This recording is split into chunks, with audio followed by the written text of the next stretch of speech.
Boom. How are you, my friend? Hi, Travis. It's good to be. It's good to be back. Well, it's good to be anyway. Why? Where else would you be? 6 feet under? Yeah, it's good to be looking at the grass from the top side. Well, when you were telling me just a minute ago the story about you set it up by saying something like, when you have somebody close to you in your family who dies, and then you went on to talk about how your mental thought process after that and how it affects you and the things you're motivated to do and not to do. I thought you were starting to tell me this was a carryover from some of your angrier days. But. No. I think I think it's an interesting observation, and it doesn't sound like you've had a lot of close encounters with people you're close to passing away, and so I've had close encounters of the third kind, but not of, I think, the kind you're referring to. Yeah.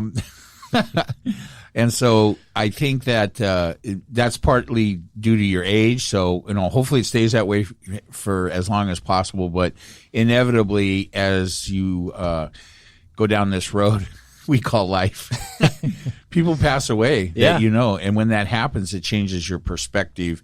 And then it doesn't always stay changed, though. I mean, inevitably, you go back to your perspective, kind of shifts back to what it was before that person that was close to you passed away. The value that you want to try to take away from an experience like that is to try to remember, is to just try to remember how it felt, because it has a way of crystallizing what's important and what's not. And so work is one of the first things that you immediately following the death of somebody close to you. And sometimes this could even be a celebrity death, right? I remember when John Lennon passed away. You were affected by that? I was disproportionately affected to it, because he was part of the Beatles. He was John Lennon. He was an icon for a lot of things that I thought were important in that time period, right?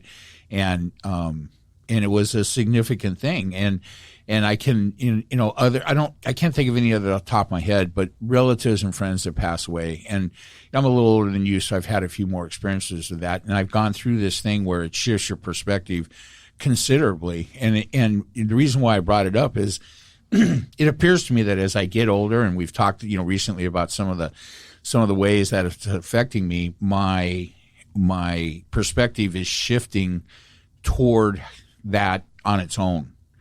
And I think that as you get closer to the end, I think having a death gives you a perspective that is very similar to being in the later part of your life. And so, you start to think more about what's important and what you're willing to put up with. How long do you mourn the death of a John Lennon? Oh, that was a couple of weeks. Really? I mean, I was busy and I was young. So sorry, John, that wasn't John Lennon. That wasn't. That doesn't sound very like it was. What very was important. 80, 81, something like that? Yeah, I think that's exactly right. Yeah. I think somewhere in a box I have the Time magazine with his face on it or something like that. Do you dig out any of your 6,000 vinyl records and go through it and kind of put up a little, memorial and light candles and get out your guitar and play some songs? No. Oh, don't do that. How long were the Beatles broken up when he was killed? No, I think the Beatles broke up in the late 60s, early 70s. They only had a, 9-10 year run, something like that? Yeah, but, that's a decade is pretty significant to be the biggest thing, in entertainment, especially in pop music, especially during my teenage years, right? When the Beatles broke up, it seemed impossible, right? It's like, how can things go on? But such a limited perspective at 15 or 18 or whatever it was. How old were those dudes when they broke up? 30? I mean, yeah, I don't know that they were even that old. I'm sure they were in their late 20s by then, because, they weren't kids when they broke, right? They'd already been around for quite a few years, before they really broke internationally. That Are whole you story still sad? Huh? Are you sad to this day that the two surviving Beatles are Paul and Ringo? Or do you think that, George and John got the raw end of the deal? Well, certainly John did. I mean, certainly he got shot to death. So. If you could rearrange the death order of the Beatles, and granted, 2 of them are still alive, 50% are still alive, but if you could reset the death order, care to tell us how you would do it? Yeah, absolutely. It would be George Harrison first. You kill him first? Yeah, then Ringo.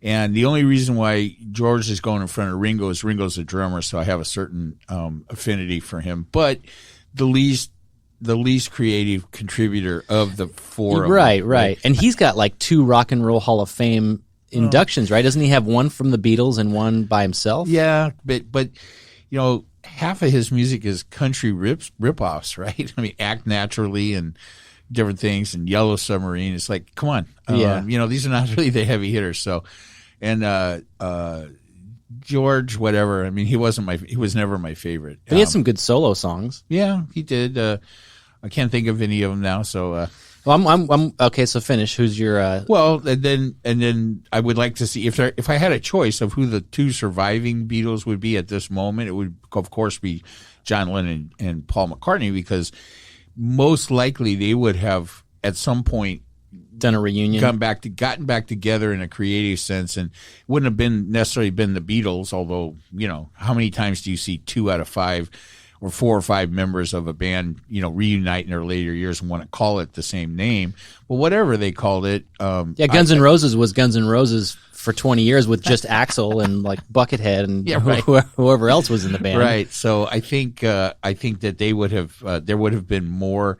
I mean, it was just the best collaborating team of singer-songwriters that I think we've ever seen in pop music. So, yeah, the fact that John was just starting to put out some really good solo material. But don't you think he had one big Achilles heel?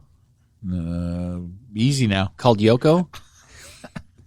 I mean, is this Asian hate? Because we got a lot of listeners on the other side. Oh yeah, I'm probably not allowed to even say Yoko sucks because Asian hate. My personal theory about that is that I think everybody thought she sucked, right?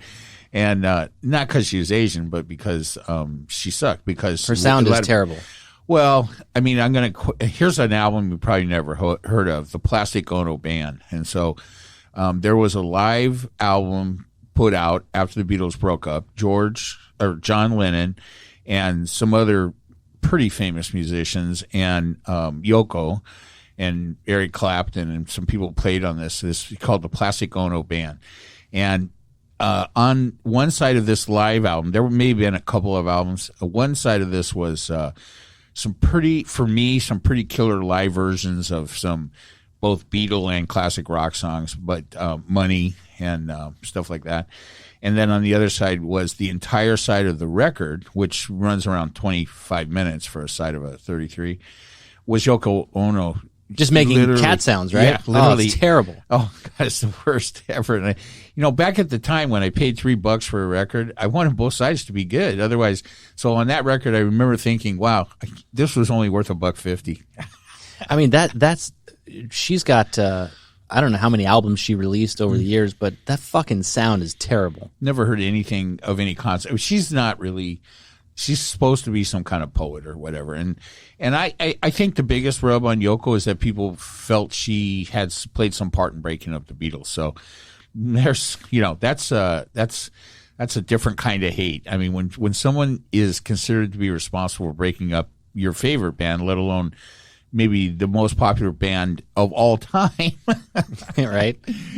Some people are going to come away disliking her. But other than that, I have no problem with Yoko. I mean, looked like they were happy as far as that goes. Speaking of Asian hate, what is that? What's that acronym? Is it AAP something? Yeah, it's Asian Pacific Islander People or something like that. Oh, I thought it was AA.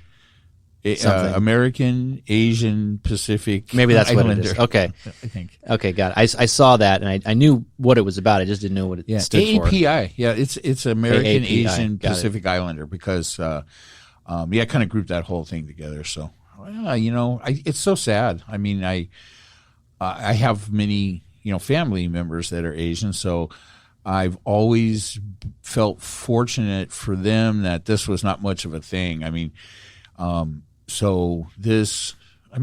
for me, who do you think I blame for this? Let me take a guess.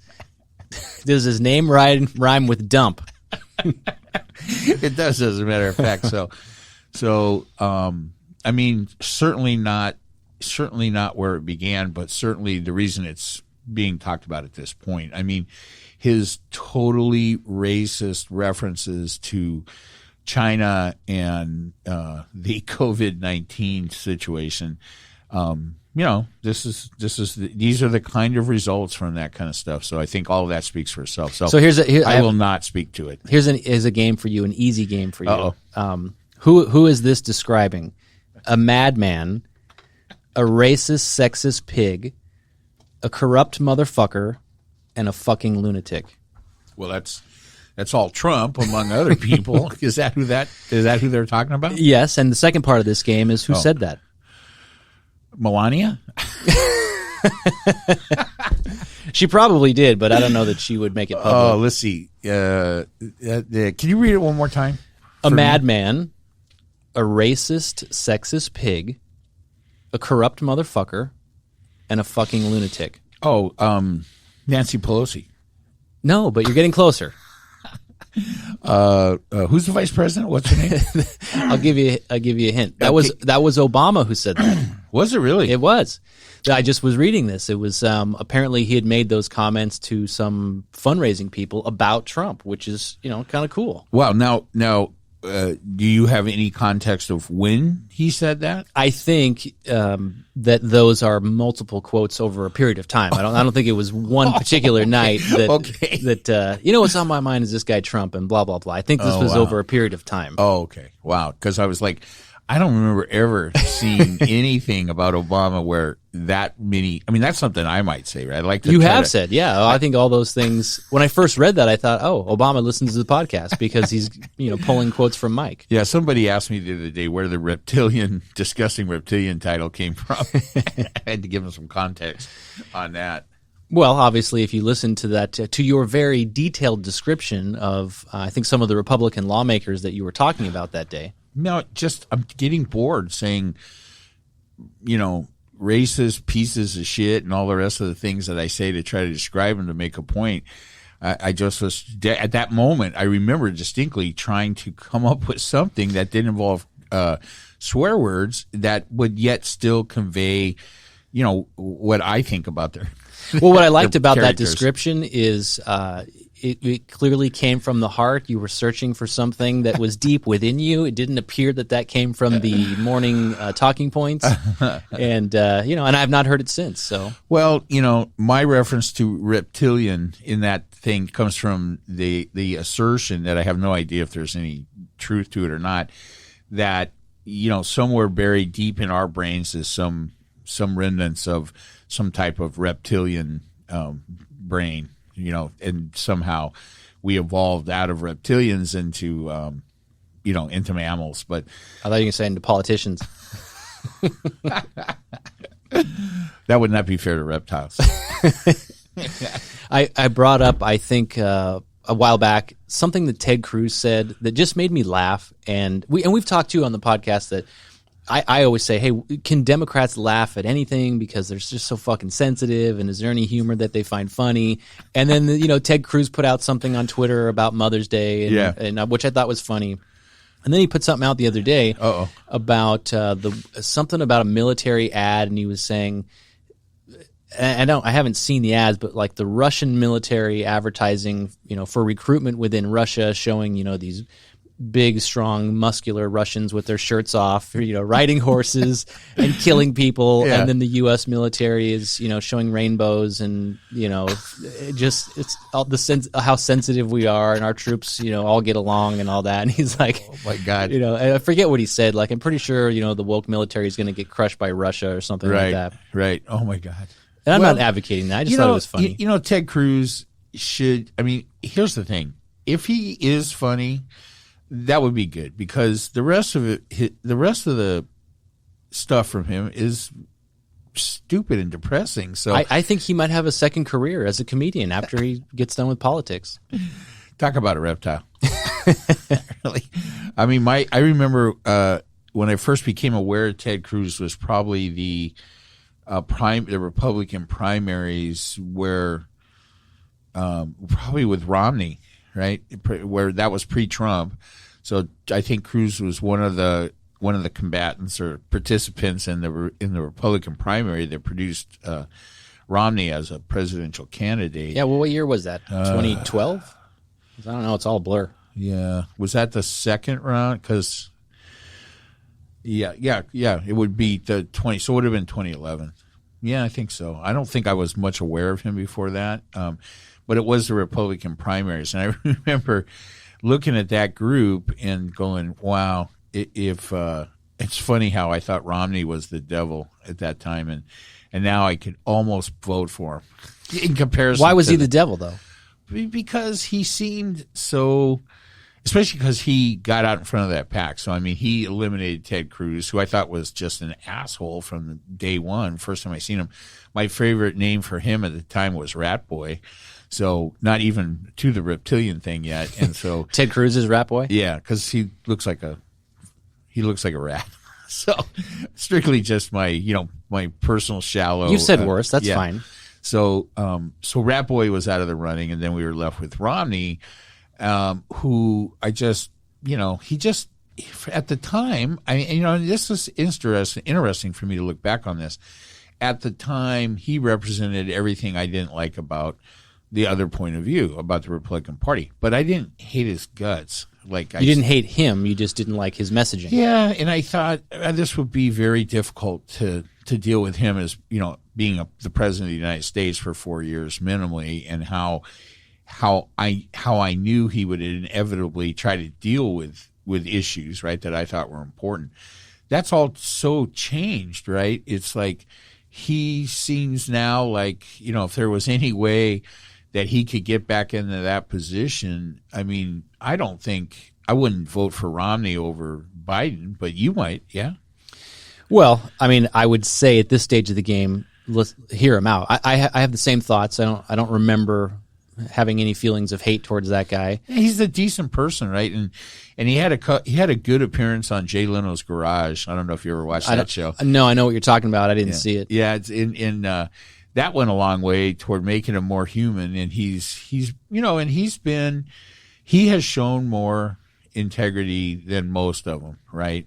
And that's a good observation, though, being more human, because he was always very rigid, very stiff, and he ran against Obama, right? I think did he run against Obama the second time? Was it McCain in 2008 and then Romney? That's what it was. Yeah.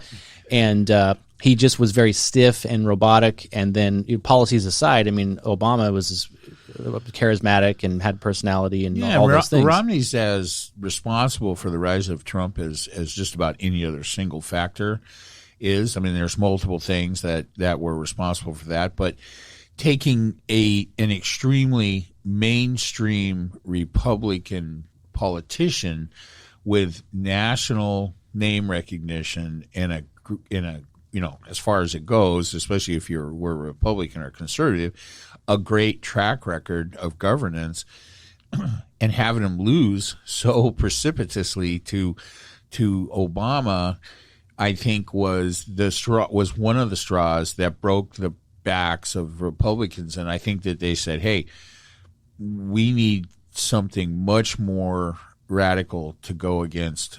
And the next one they thought was obviously Hillary.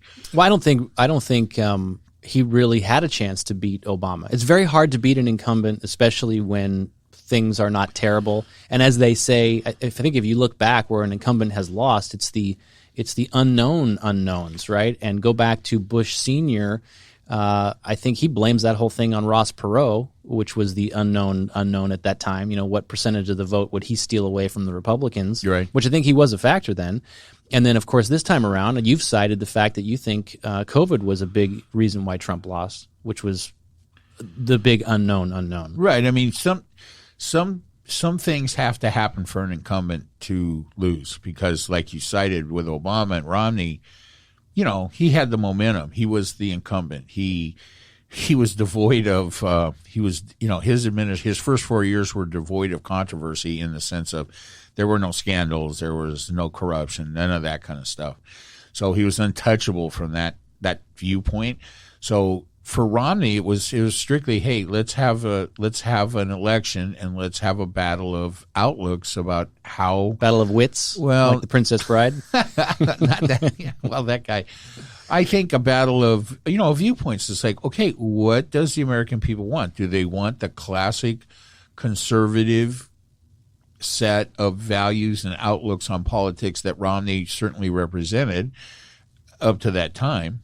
Right, and against the ongoing Obama administration and the things that we were already 2 years into the healthcare thing and all this kind of stuff. So why do you say that Romney was largely responsible for the uprising of Trump? Well, because I think when his campaign and that wing of the Republican Party lost to Obama for the second time.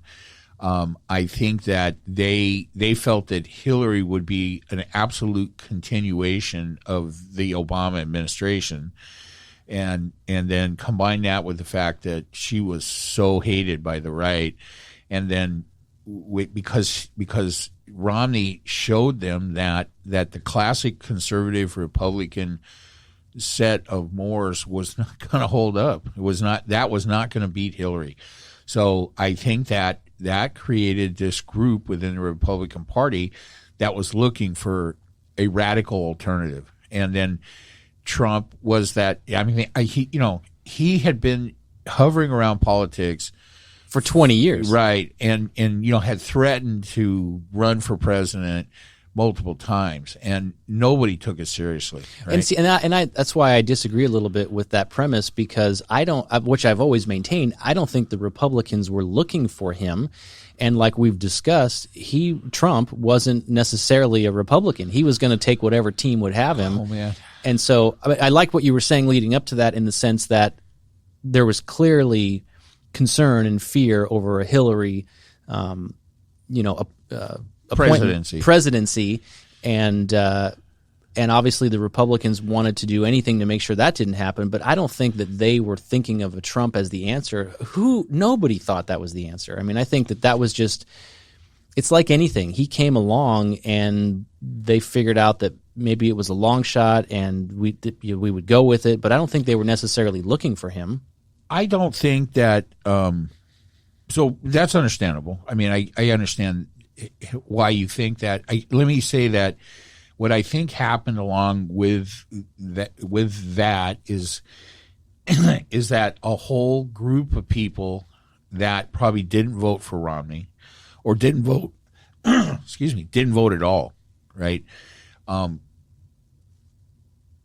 Looked at the black president winning for the second time and looked at Hillary in the wings, because there really was no question who was going to run after Barack Obama. So, because there was simply nobody else, right? But see, I thought that was a good continuation of where this country had evolved to, specifically electing a black president twice, and then it was a foregone conclusion that we were going to do something great again and elect a woman. Right? It was the glass ceiling and the whole thing. Right, which I think was the bridge too far for most of the Trump, what is now the Trump base. I don't think that most of the Trump base was voting, period, prior to that. I don't think they had voted for, they certainly didn't vote for Obama. And that's probably not true. And when I talk about the base, I'm talking about his core 28%. There were certainly some people that ended up voting for Trump in 2016 that had voted for Obama, and they had not been happy with outcomes, right? Which is okay, whatever. But then there's the real base, the real core of the Trump thing that glommed onto him were the people that were virtually just at their wits' end about having two administrations of a black president, and now the next slap in their face was going to be another Democrat, and it's a woman. See, I think, and it's Hillary. I think all of that vulcanized that whole base into, and then Trump stepped into the fray, and possibly, as we've talked about, and you've proposed, and I think I have a tendency to agree, for Trump, it wasn't really that he wanted to be president. The whole thing was a branding. Yeah, he deal. wanted to win at something. That's what he likes to do. Yeah, and I don't think he ever expected to be the president. I think he thought that being on the national stage and actually being a presidential candidate would be great for the Trump brand, right? And give him more ability to engage in unmitigated grift, in the business world. Yeah, and I think if you're around people your whole life that are telling you you'd be good at something, or politics, like you just said, you're kind of dancing around it for so long, that at some point you have to do it because so many people have told you that you're going to do it and you will rise to that. But I think that ultimately the responsibility and the classic blunder and the failure has got to be pointed at the Democrats, who did a poor job of not. What resonated with me was the word humanizing. When you said about Romney, you can't humanize Hillary. But you know what, though, and I think I've even told you recently, within the last 6 months to a year, I've watched some interviews with her, read some things about her, and my opinion of her has changed in that sense. Again, I don't know if she would be a good president. I don't know if she would have good policy or make good decisions. It's so much of what the role of the presidency is making good decisions. Some of it is pre-planned out, some of it is not. But the Democrats did a terrible job of humanizing her. I think her campaign did a terrible job. They tried to make how do I want to say this? They tried to make her compete apples to apples against what they thought the standard politician image should be, and all they had to do was make her more herself, and people would see those qualities, and I just think that they could have done a better job. If you're Monday morning quarterbacking that, I'm sure there's things they would rather do over and find a path to victory. I agree with all of that, and I think that Hillary's – so I think that her failure to come across as human or be relatable, or however you want to look at that, was both a failure on her part as a woman politician, as the wife of an ex-president, as a political figure that had literally been vilified from day one for reasons that really didn't have much political import. But having gone through all that, things that she felt were unfair, I think that she felt all along not in that presidential campaign, but in prior years, there had been a right-wing collective. So we'll call it a conspiracy, but there had been certainly orchestrated attempts to, discredit her for whatever. Sometimes maybe some basis in truth, and sometimes made out of whole cloth, murders and nonsense associated with the Clinton. So having said all that, I think that she wanted desperately to be the woman that breaks the glass ceiling, that becomes the first president. And so I think that did a couple things. One, I think it motivated her to overreach or over-try or something. And for me, you think she was trying to be too perfect? Too shrill. I mean, to be honest, I think she thought as a woman she wasn't going to be. She didn't have the gravitas that the voting public really wanted, and I think she felt she could overcome that by being more forceful, more shrill, and I think it's just something that happens to women in both business and politics and leadership positions. And I think, it's just not well received by people, right or wrong. Yeah, no, right? I get. Like, did she need to go out and play a couple rounds of golf and scratch her balls and smoke cigars? I mean, would that have made it better? I saw it more in the speeches she made and the way she kind of. To me, it seemed like, hey, she was afraid she couldn't.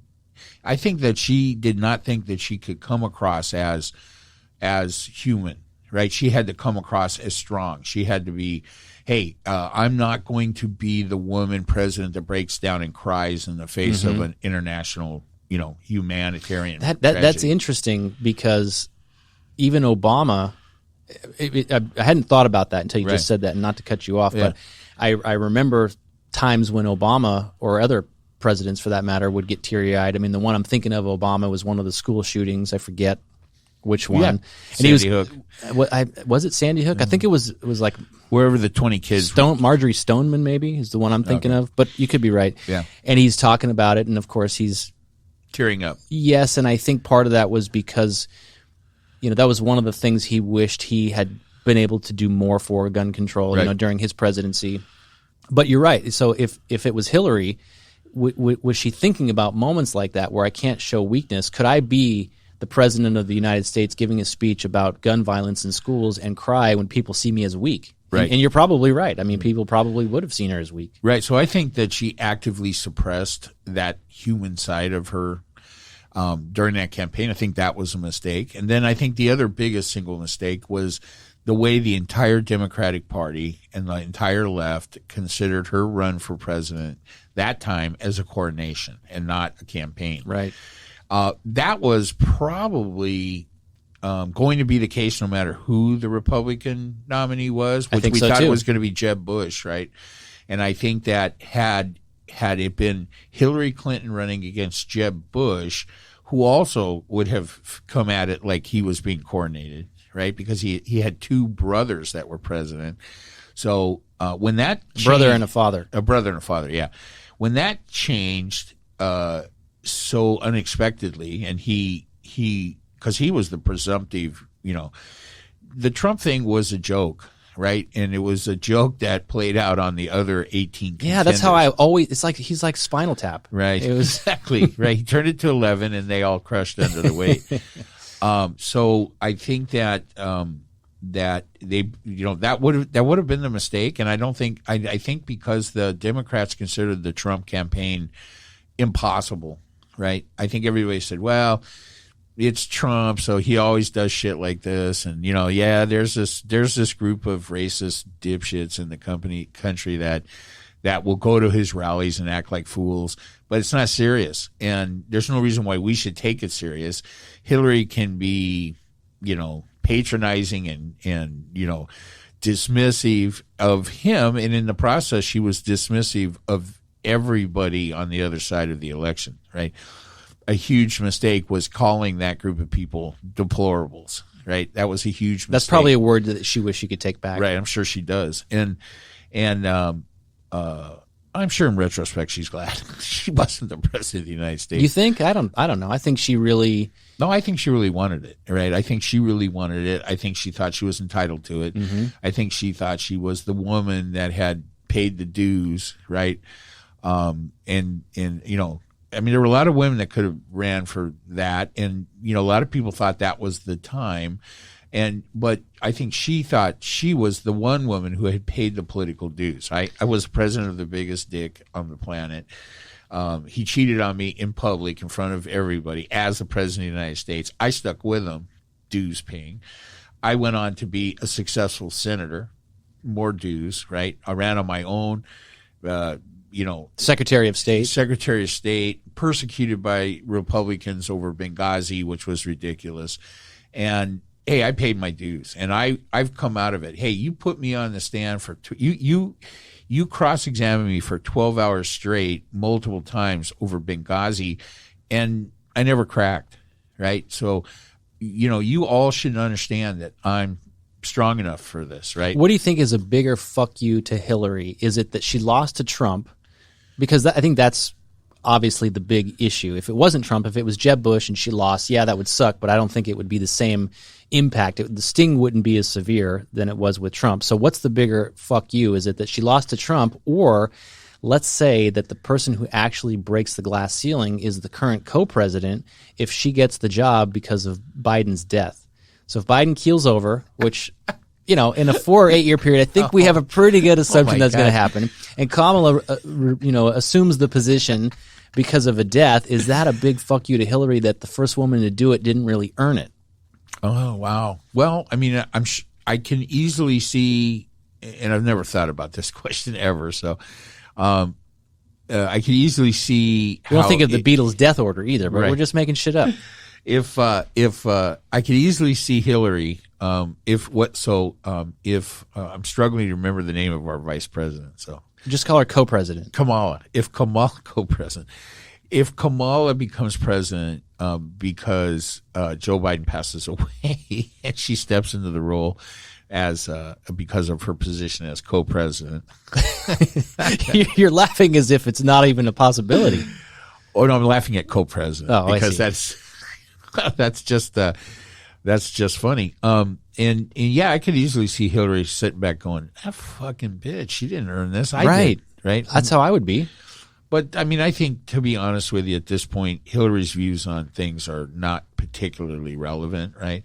But I'm fascinated by the way that your views of Hillary softened a little bit post the election, I think. And I think it speaks to one of the main reasons why she lost, she lost. One of the main reasons why she lost. I just think that you're right.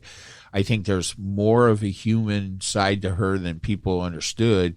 I don't really care about that. Wasn't going to make me. I mean, I've never liked Hillary. I didn't like her during the Clinton administration. I didn't care what Bill Clinton did. I thought she was always kind of snooty and stuck up, but whatever.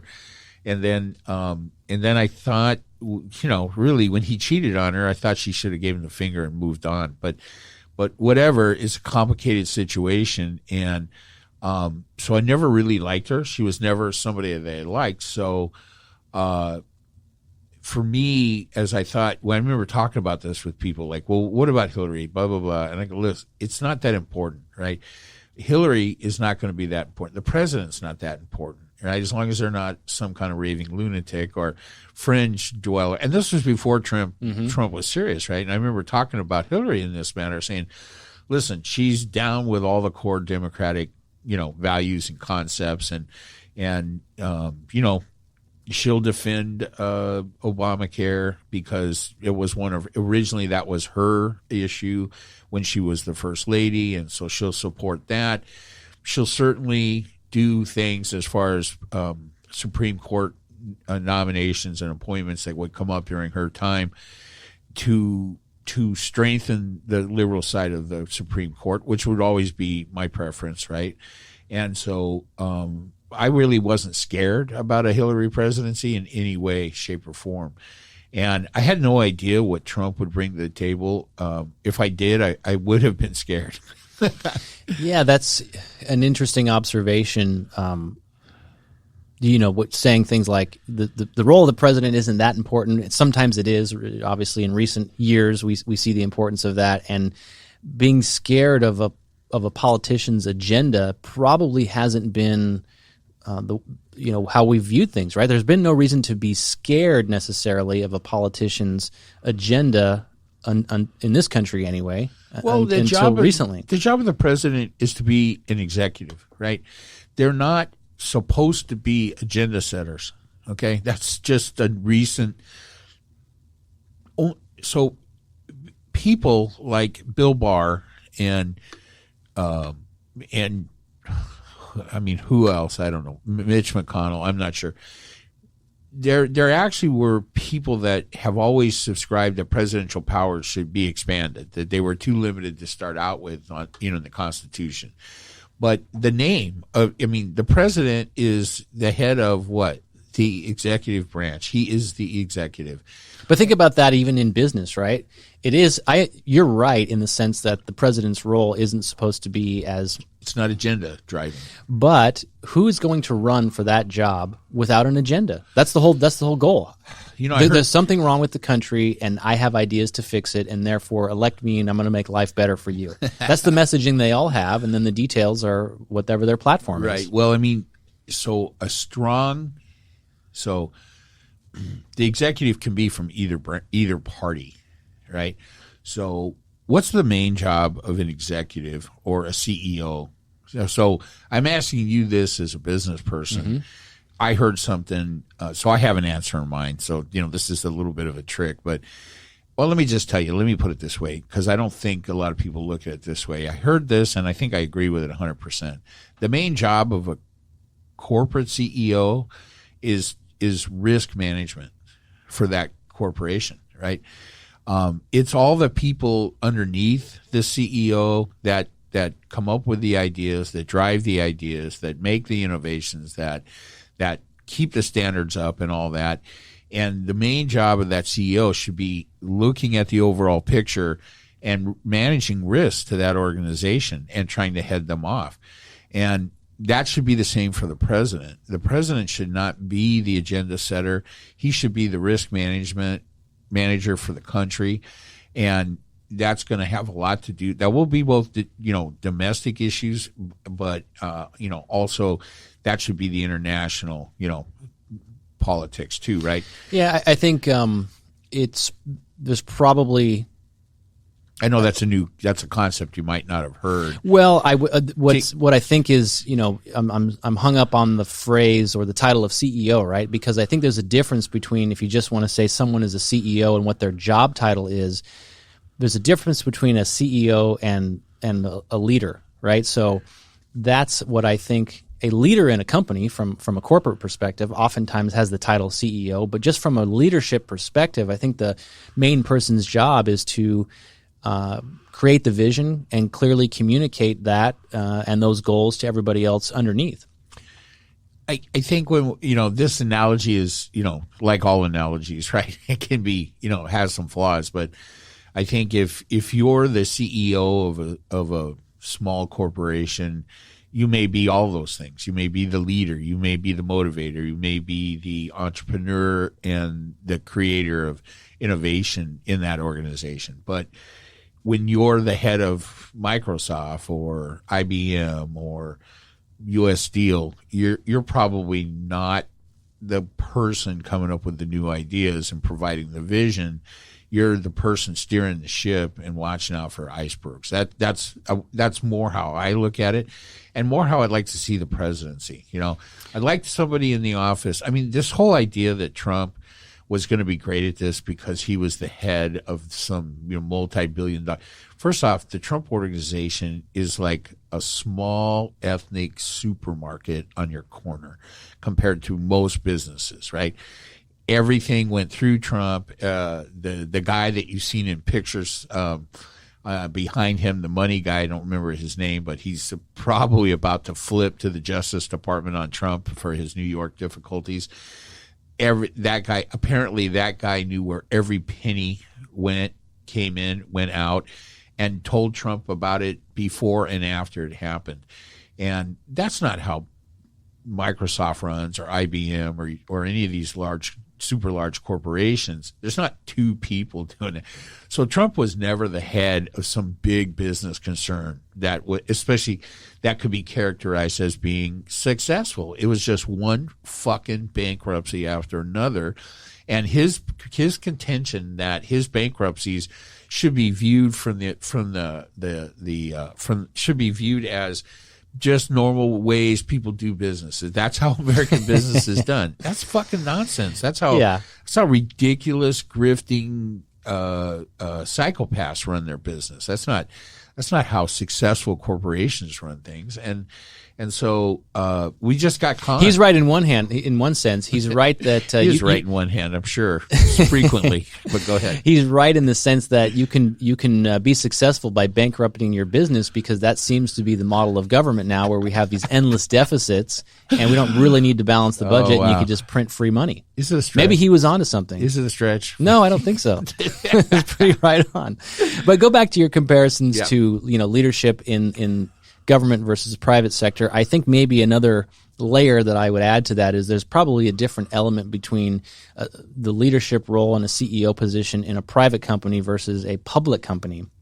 And there so, is. Like the Microsofts that you brought up, I mean, you're talking, that's a different element when you have, these large publicly traded companies and these boards, and you have on the board of directors in particular, you have leaders from other businesses serve in those roles, and they all act collectively as the sounding board and the guiding body for making decisions. Right, and Microsoft in particular, right? I mean, this is a good example to talk about.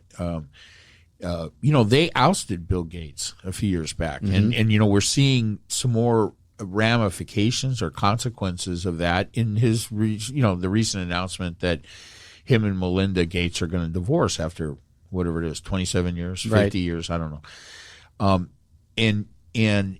But go back to when he, was when the board relieved him of his position as head of the company, right? That's a strong board, right? And subsequent CEO that were managing the risk, because Bill Gates had become a risk to the entire operation. no doubt he was the visionary. He was the guy with the ideas and so forth.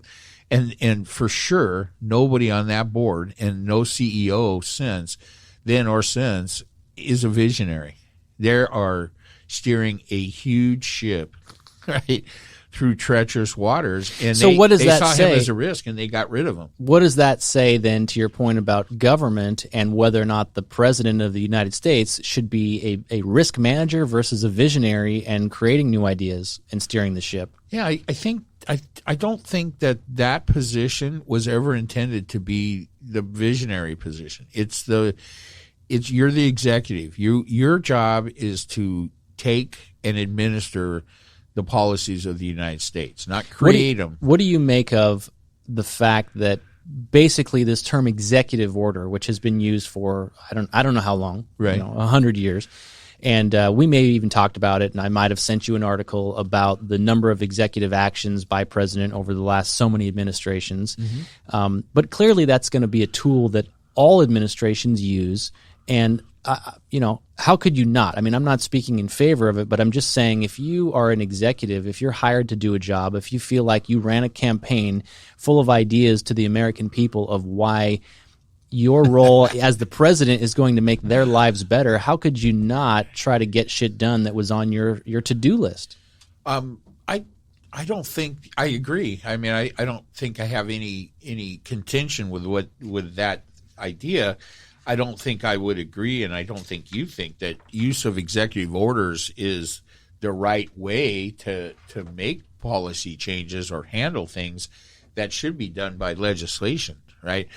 The problem has been the breakdown on the Republican Party since Obama took office. The first words out of the turtle's mouth were, our sole focus. I mean, this guy makes these kind of statements frequently, right? Mitch McConnell says, hey, our sole focus will be to make sure that Obama is a one-term president. And from that moment on... You mean... one-term president. Oh, you talking about Obama or Biden? No, Obama. Go back. I mean, Mitch McConnell's been there a while, right? So... Did he have the turtle moniker back then? I think he's had it for a while.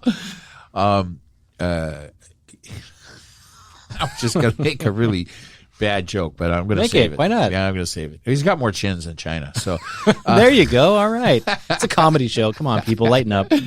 Yeah, I mean, his first reaction to Obama being elected was that he was going to make it his priority to make him a one-term president. Okay. I think we all would have assumed that was the case without his announcement. But his announcement shows the beginning of the breakdown of the functioning of the two-party system and speaks to why he should never have been the Senate leader. Yeah, but unfortunately he has been and so forth, and I get it. It's but there was a time when the two parties worked and took issues in through the Congress and the Senate. They worked out compromises and got things done. And that time virtually that mechanism virtually stopped working when Obama was elected, and because the entire Republican Party decided to just obstruct. We couldn't stop him from being elected, so we're going to obstruct his agenda at every turn. So that's toxic. But you said something in there, though, that he didn't have to say that our agenda is for him to be a one-term president for it to not be true, because every person on the opposing party wants that. That's their sole goal, is that they retake the position the next election. Well, the way that after that statement, the way that it manifested itself was not a focus by the Senate on making sure he was a one-term president. The way that manifested itself within the Republican Party was to be obstructionist all the time on every issue. And that has been how it's been. Well, if the issues are bad, then you can't blame them. Well, I mean, that's a matter of opinion. So, but I mean, listen, I'm I know joking you're playing but here's, I mean, a good example that we've cited, of course, is Obamacare repeal and replace, and it was very clear that the Republicans had no intention of replacing it; they just wanted to repeal it. Right. And if they legitimately had a plan to to do what they said to make it better, because that was a big issue, right? I mean, and I've expressed this to you before, that was Obama's signature legislation. That was the big thing that he was pushing for. I thought it was bad. I also thought the timing was bad because this was obviously at the beginning of the economic meltdown. There were bigger problems, and that created an expense, a tax burden for more people, and it was the wrong time. Just print the money. We know that's well. The answer. We know now that you can do that exactly. Yes, and here's the thing: 4 years they had to repeal and replace. Right, they controlled the Senate almost the entire time, or the entire time. Right, they controlled the Congress for the first 2 years of that 4 years. Right, or the House. The House, yeah.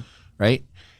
If they were going to do it, if they could do it, if there was a shred of truth, it's because they never figured out the big advantage, the big plus. I'm sorry, I just remembered shortly. You want to change your Beetle death order? No, I just remembered that shortly into the first 2 years of when they started to talk about health care, I remember dipshit Trump getting up on something going, "Hey, health care is hard. Who knew?" I mean, that's a quote from him. He has some really good quotes, like we've said on the climate thing. I don't think climate knows what it wants, or whatever. Yes. But the big obstacle that the Republicans in that healthcare deal never figured out was there were some, whatever it was, 30 million people that became eligible for healthcare, or that had access to healthcare since after it passed. Yeah. And they never figured out how to keep those people. So they had 30 million big reasons why they were going to fail, because they never figured. They couldn't just go back to square one and say, "Hey, we're going to go back to all these the private insurance, how we used to have it, employment based. So what do you do with those 30 million people that now have insurance?" They never solved that puzzle. Yeah, I can understand why. I mean, this used to be one of the big important issues to me. It seems so minor now compared to the gravity of some of the issues we really are dealing with post. And you don't even need health insurance. I mean, clearly you're putting yourself in situations where maybe it's deadly situations. No, I've never. Well, anyway, I understand why you don't like Obamacare or the Affordable Care Act or whatever. But here's the Unaffordable Care Act, as I call it. Here's the reality, and everybody knew this. Everybody said this, and Trump and these guys should have known this too. Whether you liked how Obamacare finally came out of the very grueling process that it took to get it passed, once it became law and people got insurance on it, it should have never even been thought about to get rid of it. From that point on, you could continue to engage in legislative efforts to make constructive changes to help it work, because I refuse to believe that there's no answer to this problem, right? And we do need to provide health care to all Americans. And I don't care about the details, but those premises I don't think are disputable. So I don't intend to waste any time discussing it with anybody. We need health care. Obamacare passed. It should have never been challenged in the way it's been challenged by the Republican Party. At that point, they should have had a little brain power and realized that they were never going to be able to figure out a way to repeal it. And they shouldn't try. And knowing what we know now, and we've talked about this, we've talked about how the healthcare system in this country compares to other countries. But fast forward from when Obama's first term, in 08, early when that was 08, 09, I guess, when he was inaugurated, and trying to get this off the ground, knowing what we know now, it doesn't really matter. Just print free money, give everybody free shit. You don't have to pass legislation. You don't have to figure out who pays for it. Just everything's free. Well, I mean, that's an awesome point. And what I'm going to say to that is that to some degree it's true. And here's what it is. So when the Republicans are out of power, it's all about the deficit for them. Oh, my God, this will increase the deficit. The spending is ridiculous, blah, blah, blah. When they're in power, it doesn't matter. They don't care anymore. So my opinion on their opinion about spending is that it's all bullshit for them. They don't care. They only use that as an obstructionist tactic when they're not in power. And when they're in power, they don't give a shit how much gets spent on what, as long as it's feeding pork into Republican districts to keep them in the Congress.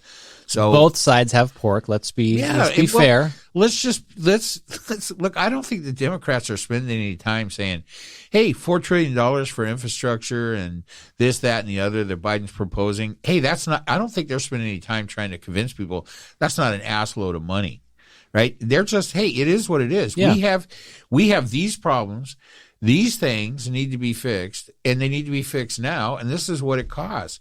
And that's it. That's why even bother truth. Why even bother putting a price tag on it? And that's the point. We're arguing over. We've talked about COVID stimulus. We're talking about stimulus for infrastructure and all this stuff. If we just stop putting the price tag on it and say, "Here's a new free program," we don't. You know what? We don't know what it costs. And we don't care. Look.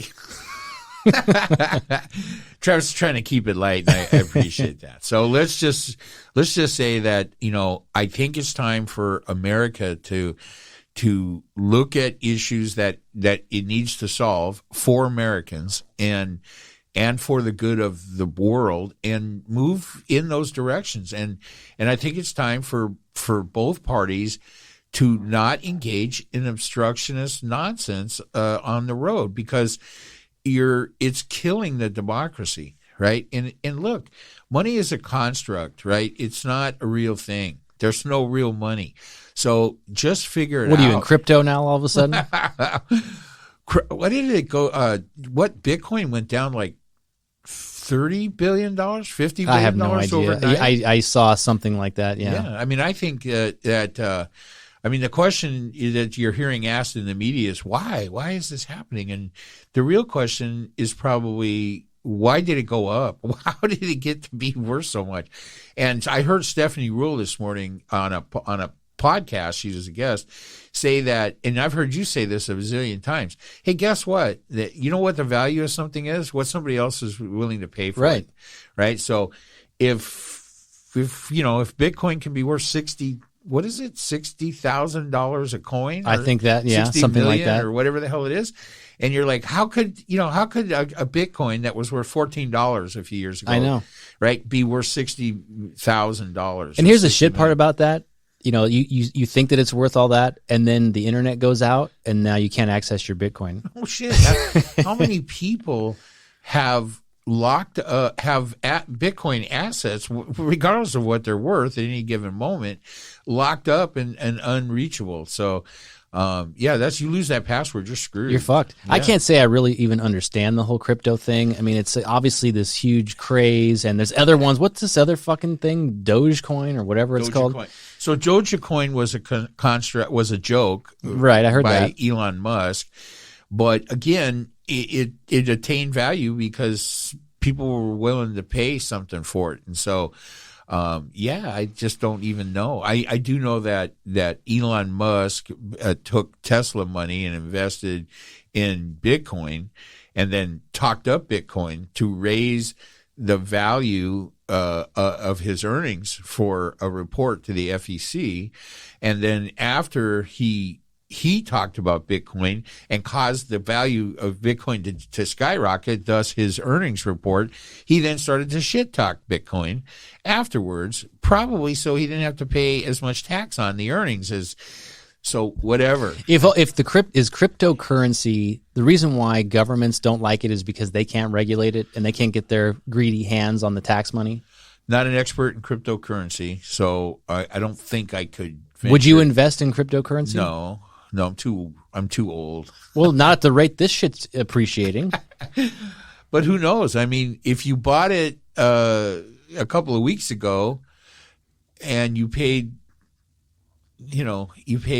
so let's say you paid $60,000 a coin for it, and you're hoping it was going to go up. I think you can buy portions of coins. We could get somebody on to talk to us that knows more about it, but you can take a couple shavings of the coin for some, couple shekels. And you didn't used to be able to. I think you can now. I think because who can afford $60,000 a coin?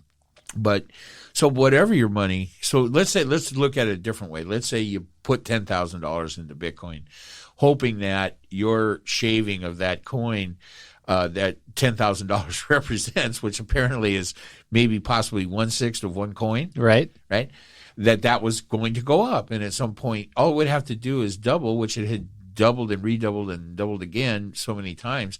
But then, Elon goes out and shit talks Bitcoin, and it drops from $60,000 to $30,000. Your $10,000 investment is obviously now $5,000, which makes it not a real investment. Yeah, that's like real estate, right? It's always a pretty safe bet, especially in California. The price of real estate. It's like saying, hey, that neighborhood's shitty. You shouldn't live there, and so the prices of all the houses there go down. I heard an interesting interview with the CEO of Publix. Do you know? Yeah, they're a supermarket chain. No, not that one. Oh, in Florida. I thought. Sorry, that was wrong. Publix, something like that. It's analogous to Robin Hood or something, only with some integrity and scruples. Why doesn't Robin Hood have integrity and scruples? Because they don't. Because they're a net negative for society. So, what we need some net negative in society. Yeah. Do we? Yeah, because if everything's all we have it. What is it? Every member of the Republican Party right now. So the CEO of Public was talking about some of the core differences, and basically the reason I bring this up is he said, look, investing and day trading are not the same thing.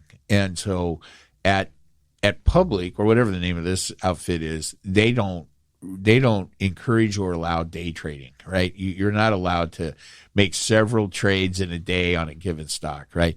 So you have to buy and hold. Yeah, you have to buy and hold. And how long? I don't know. I don't know the detail on that. But what he was trying to point out was, listen, our operation is to try to afford a more egalitarian access to investing, but to investing, not to day trading, right? If you want to day trade, do it on Robinhood. They'll let you do whatever. You can trade a given stock or whatever multiple times a day at your own risk, and to know that there's a tremendous amount of risk. And so, well, there's risk in any investing. There is, but they apparently Robinhood does not tell you what that is. So, they encourage inexperienced people to operate on their site, which is set up more like a gaming site than an investment site. And there have been bad. Well, good for them. It's the responsibility of the fools who are willing to log in and give them their money. I get that. But so they other firms with more integrity or have a different look at that. They don't want to be responsible for somebody committing suicide because the site incorrectly made them think they were $73,000 in debt.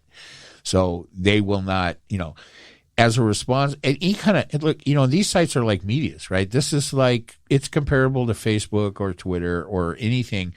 And that's part of it, right? That's part of what these sites bring to the table. They're not just investment sites. They're social media sites. There are forums and blah, blah, blah, blah, blah, right? It's nothing I would be interested in. Yeah, but are you saying that's a good thing because it's bringing opportunities to people that they have a chance to invest, so there's more platforms, there's more exchanges, there's more Robinhood, ways for them to do it. Robinhood, it is so. I don't think there's anything morally wrong with the concept, but the actual operation of the site puts people at risk and is a net negative to society, and it doesn't have to be, right? Other sites are operating successfully, but they're providing information and teaching tools to people about investing and what their risks are and so on and so forth. So I think it's I'm not proposing that we put Robinhood out of business or legislate against them. I'm saying some people are. So, I think somebody's always going to, should the government be in the morals business? Well, they're not in it right now. The fucking Democrats try to be. So funny. We know what's best for you. So funny. You don't know what's best for you, but we do. So funny, to bring this back to a political thing for a second. So funny how the Republicans used to be the group that would say, "Oh, get out of my life," right? Government, get out of my life, and that's all. It's just the hypocrisy. Look, one thing I like about the Democrats, it's always the same. They believe they're always hypocritical. They believe that there's a place for government in fixing societal problems. And they don't believe there's a place for it. They think that's government's role. Well, I mean, I think that's almost saying the same thing. And so with the Republicans, it is when it works for them and it isn't when it doesn't. And I just think that's bullshit. Yeah, there's countless examples of that. I agree with you. Yeah, so I think, overall, I would prefer that the political party just be open about what their thoughts are, and I do think that is the Democrats and not the Republicans. They're so two-faced and two-mouthed about that kind of stuff that, I mean, they want to preach all this bullshit about smaller government and staying out of your life, and then they want to step in and control everything every time they get a chance. I'm not saying the Democrats don't do that, but they don't. Yeah, they're more alike that way than they're not. Yeah, and that's a great point, right? I think you just made a great point. I'm sure we weren't thinking about that ahead of time. It just in the discussion of these two political parties, it comes down to more of what are you going to be upfront about and what are you going to be full of shit about, right? And so I don't think the Democrats are trying to make a case that they're conservative spenders. Right, and the Republicans are not conservative spenders, but they lie about it and say they are. And when they're in power, they spend it. The deficit is of no consequence to them. It doesn't matter what they fucking spend, as long as it's putting pork into or sending money into Trump's personal business holdings. Right? I mean, when we find out how much money was paid to the Trump organization to put Secret Service and White House staff and so on and so forth into his fucking hotels, we're going to lose our minds. Well, first of all, why would any of that be a surprise? We saw all along the way how many times he was going to his golf courses, and we always heard about people staying in his hotels. That's not going to be a shock. We knew that. Well, do you think that Trump supporters think that's all okay? Probably, I guess. I mean, Trump supporters think that he can do no wrong. So if we find out that Biden somehow is using his presidency to line the coffers of some corporation while he's president, you think that's going to be okay with them? I mean, I don't know. I can't speak for that side, but here's you had no problem a minute ago speaking for the other side. What I said is that Trump supporters believe Trump can do no wrong. I'm sure they think that everything he does is fine. Oh, okay. But I don't really. We've talked about that. I mean, I never really saw an issue with people staying at Trump's hotel. I mean, we talked about what was it? So many things. The emoluments clause. Emoluments clause. Again, this is the thing that I pointed out that you seem to be of the opinion that the laws and regulations that exist that are supposed to curb or keep a handle on presidents specifically. Using their time as president, during their time as president, I mean, it's called a kleptocracy. Yeah, I get right? it, but so that example in particular, and go back to the hotel thing. Yeah. It's complicated, but it's not as if the guy becomes president and then he decides, you know what, I'm going to build a hotel and use my presidency to my advantage and put all my guests in the hotel. He already had the hotel before he was president, and so if people wanted to go there and stay there and he makes money, that's I don't have a problem with that. Why don't you in your spare time, all right? Why don't you look and see if there's anything online that tells you how many times Trump went to Scotland as president during his presidency?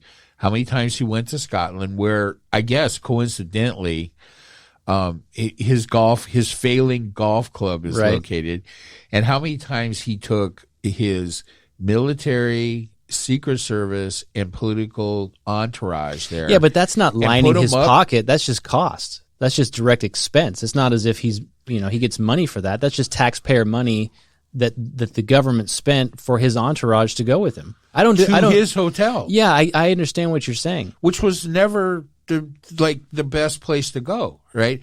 I mean, assuming there was some legitimate reason why the president of the United States would go to Scotland ever, assuming there was aside from a foreign diplomacy type trip, I get that. I'm not so far off from you on this point. Okay. I get it. Okay. Stipulated. Everything from him saying, hey, he's going to step away from his business and put all of his shit into blind trust. I get all that. So he has other shit to do as president. Does he need to go to Scotland? Does he need to go to New Jersey? No. Those were trips he chose to go play golf. Right. And to go get out of D.C. or whatever. And in doing so, anywhere any president goes, you have the entourage. So, yes. And so the point isn't that the entourage went. The point is, did the trip need to happen?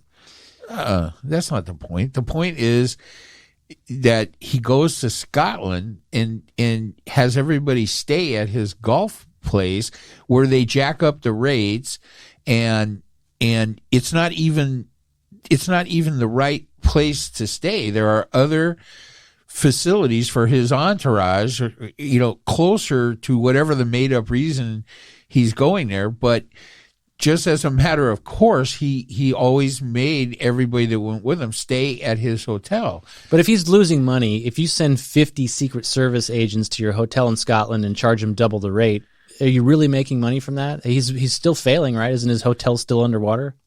Well, it doesn't change the. I mean, what did that solve? Well, I don't know. I mean, it's just one example of many examples of the grift. I mean, I think the bigger one is the Washington D.C. Trump hotel that was obviously being used by. Well, let me ask it another way. Okay, is it like, okay, he's got this network, right? He's got a hotel in D.C., blocks from the White House. He's got a place in New Jersey. He's got a place in Scotland and Florida and everywhere else. Is he literally mapping out his holdings, his hotels and everything else, and saying, I'm going to go on this trip and that trip. I'm going to have guests stay here as a way to budget, if you will, for his private business to make money? Was it deliberately like, hey, and now that I'm the president, I can put people in these hotels and book these rooms, and I'm going to make money? Yes. The answer is yes. You think? 100%, I think. I think it was always the plan from the very beginning. I mean, but here's the thing that troubles you. We know he's a grifter and a con artist and a, piece of crap human being. And maybe you're just joking around, but when I hear this outlook from Trump supporters or conservatives or anybody from that side of the spectrum say things like, well, the emoluments laws are bullshit. Nobody ever pays any attention to that. We shouldn't enforce them. First of all, do you think if Obama had committed one single solitary emoluments clause violation, they wouldn't have come after him? Perhaps, but this is a great point of the show for me to throw in the word solutionary. Let's get to the crux of the issue here. When I take that position, what I'm trying to point out is some of the shit is just stupid. And sometimes, when you and I get in these debates, I might technically and factually lose an argument of whether or not something is illegal, but it doesn't mean it should be. If somebody gives Obama a fucking sword, he should get to keep the sword, for God's sakes. It's just fucking stupid that would be illegal under the emoluments clause. So, right? Do you not agree with that? No, I don't. I don't think there's any. Okay, so here's the deal. Can I take the notepad and the pen out of the hotel and keep it if I'm Obama or Trump, or does that fall into the emoluments clause? Why are you in the hotel? Whose hotel is it? I guess that trying to keep it light, I'm going to just say that. Okay, so you stipulated that when you make these arguments, sometimes you might not actually have the facts on your side. I don't think that's exactly what I said. But really, is this closer to what you were trying to say? It's not really the details of these things that we've discussed from time to time. It's the idea that something like that would be illegal that you're not agreeing with. Yes, and I go back to the sword example I just gave. That to me is pretty ridiculous, that if a foreign leader wants to give the American president a gift in some way, that president doesn't get to keep the gift. Now, you could make an argument, of course, about all these travel expenses and the hotel. See, I view that as two different things. I view the expense side of it as is it necessary? And the answer is no. Anytime the sitting president is on the move, it costs taxpayers money. So when Trump was flying to Florida every weekend for the 4 years he was there, his expenses certainly were not necessary, and they were above and beyond, a lot of the trips that Obama took, right? The golf alone, all that shit. So the expense side is one thing. And then the other point that I thought you were making is trying to bolster his personal business by deliberately staffing people in his hotels to make money, which he did. And I'm not arguing that, but I see him as two different things. Well, I mean, I guess so let me make sure I understand. So the expenses that will be incurred by any president in traveling during his presidency are a given.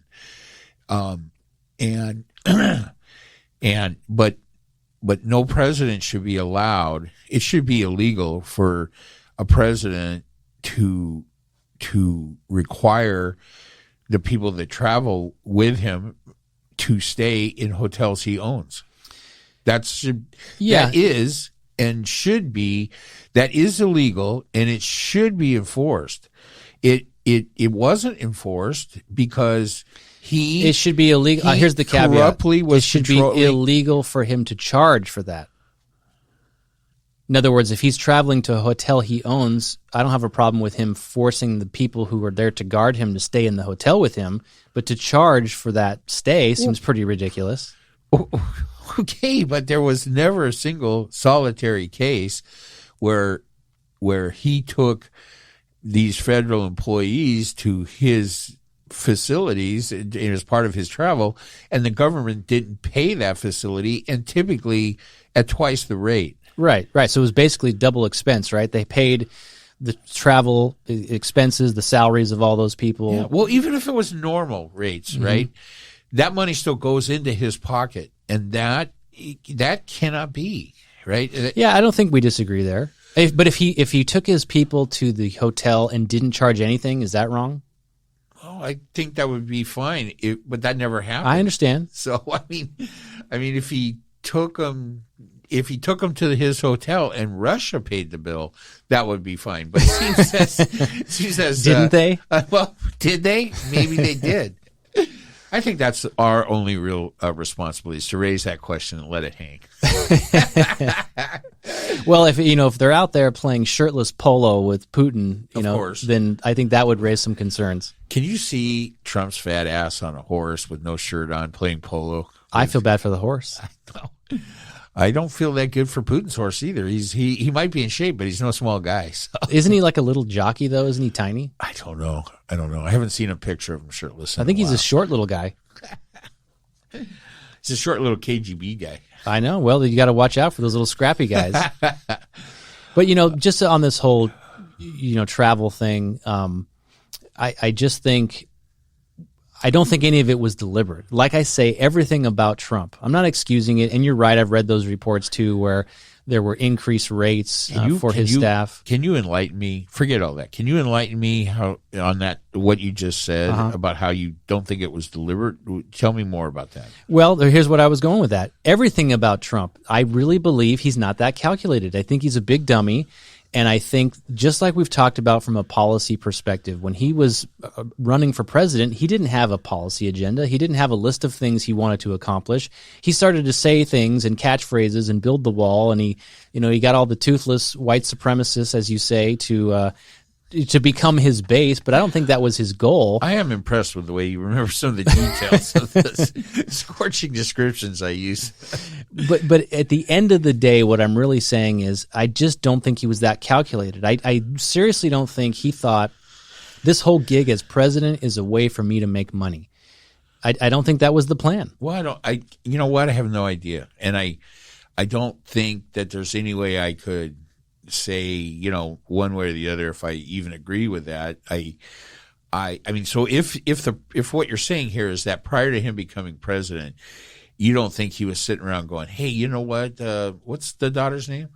Ivanka. Yeah. Hey, you know what, Ivanka? This is if I actually win this, we can stuff my travel entourage into our hotels and make a bucket of money. That's what I'm saying. Yes. I do not think that conversation took place. I don't think they said, you know what, Scotland's occupancy has been down about 50% in the last couple of years.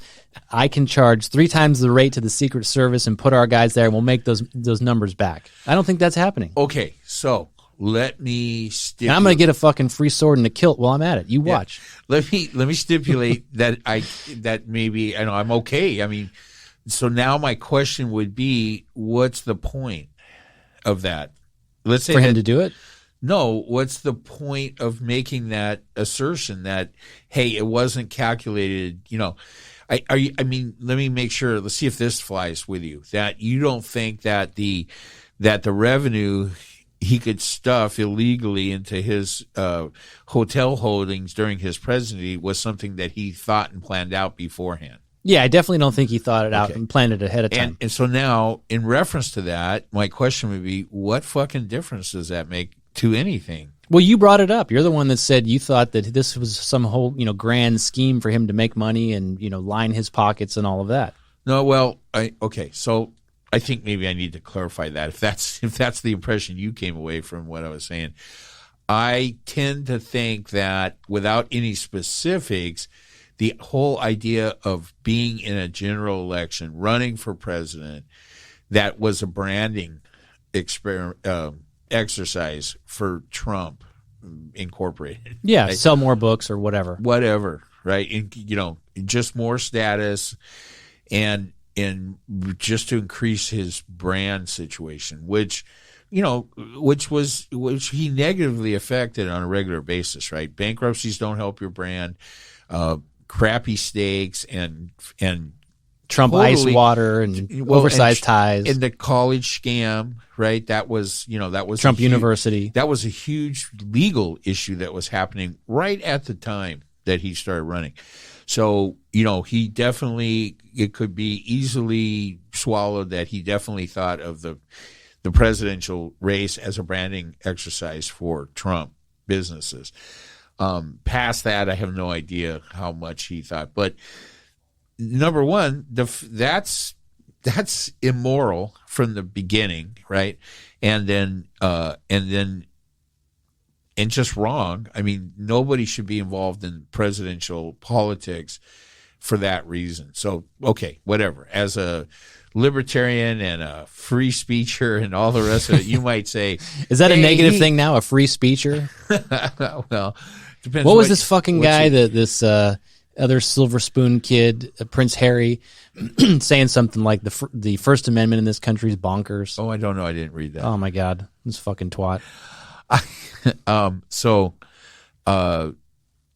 here's the thing, right? So once he gets in office, and then, so I guess what I'm asking is, what does that point you're making that I could easily stipulate to have to do with rather what he did as president in regards to these specific issues regarding his properties and so forth? How does that impact whether that was right or wrong to any degree? Well, it doesn't. And, part of this is I'm just being a dick. But the other part is my whole point to that was I didn't see it as some grand scheme. This is the way to increase his business and to make more money. But the details of it, and with the point that you brought up, I don't have a problem with it. Let's say that he is, any president for that matter, deliberately trying to drive business to their entities. I have no problem if you make that illegal. Yeah, well, it already is illegal. But you said many times that you feel the fact that it's illegal is wrong or inconsequential. So we've cited examples in the past. Like I gave Obama some fictional winery, remember? Where I said, what if he owned a winery? Can he give his guests cases of his wine, or could you go to his winery and do wine tasting? Could he give his guests cases of the wine? He could. Could he sell them to him? No, he couldn't. Yeah, but if you go to his winery and you just want to buy wine and he happens to be the president, what's the problem with that? Well, even our governor, right? Doesn't the governor of California actually own a winery? I know nothing about I'm pretty sure he does. Remember, he's the pretty, not the beast. Right, he's the beauty, not the beast. Oh yeah, the beauty. Maybe we could wrap this discussion up with me saying that I personally feel that that when you decide to become president of the United States, if you have varied or any business, I think the phrase we're looking for is conflict of interest. yeah, I mean, so many of and to be honest with you, the emoluments clause and the various laws about this are meant to prevent even the Influence from even the impression of malfeasance, right? And so, yeah, Trump managed to successfully blow all of that up. So this is part of the whole general concept of forbearance that needs to operate in a democratic society and in government, right? So, you know, you don't violate those regulations and those concepts because you don't want to present an impression of impropriety. But the way Trump handled that was to fire the guy and close down the Office of Governmental Integrity. Yeah, I get no argument from me on that. Right. The other one, the big example, didn't we talk about the G8 summit or one of those summits that he tried to get to in Florida at his hotel there? Look, you should like this and probably agree with it.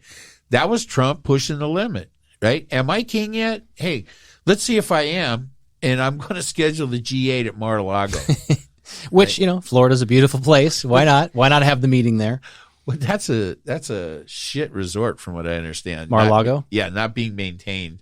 Probably. And wouldn't be a place that anybody that goes to the G8 would want to go to. But forget all that. Just the fact that he put that out there is an example of what he was doing. He was just testing the limits, right? Yeah, and I'm trying to, you know, just intersect this conversation and I'm glad you brought that up because I'd forgotten about it. I think it was Doral, by the way. I don't think it was Mar-a-Lago. Doral. That's right. But, you know, go back to the very beginning when he said he was going to divest himself of his business holdings and put it into a blind trust. He said a lot of things he didn't do, releasing the tax returns, all that. So you get no argument from me on those details. Yeah, we failed as a country in holding him to just basically telling the truth. We gave the thumbs up to an uncontrolled flood of lies, and that needs to change. I mean, I don't feel like Biden should be entitled because, you know, or any future president, Democratic, you know, president should be allowed to because Trump did. We need to ID that for what it was, a huge effing mistake, and then we need to fix that problem. Are you satisfied now that the president and co-president have released their tax returns? Did they? Mm-hmm. Well, I mean, it wasn't an issue to me, I think, and it wasn't. They didn't do it. I mean, there is forbearance. Okay, there is that concept at play because the adults have come back into the room, right? So they were not required to release their tax returns, but as a way to be open and to have people not wonder what the hell is going on. You know, you want to do whatever you can to show that your motivations for your political agenda are for the good of the country, period.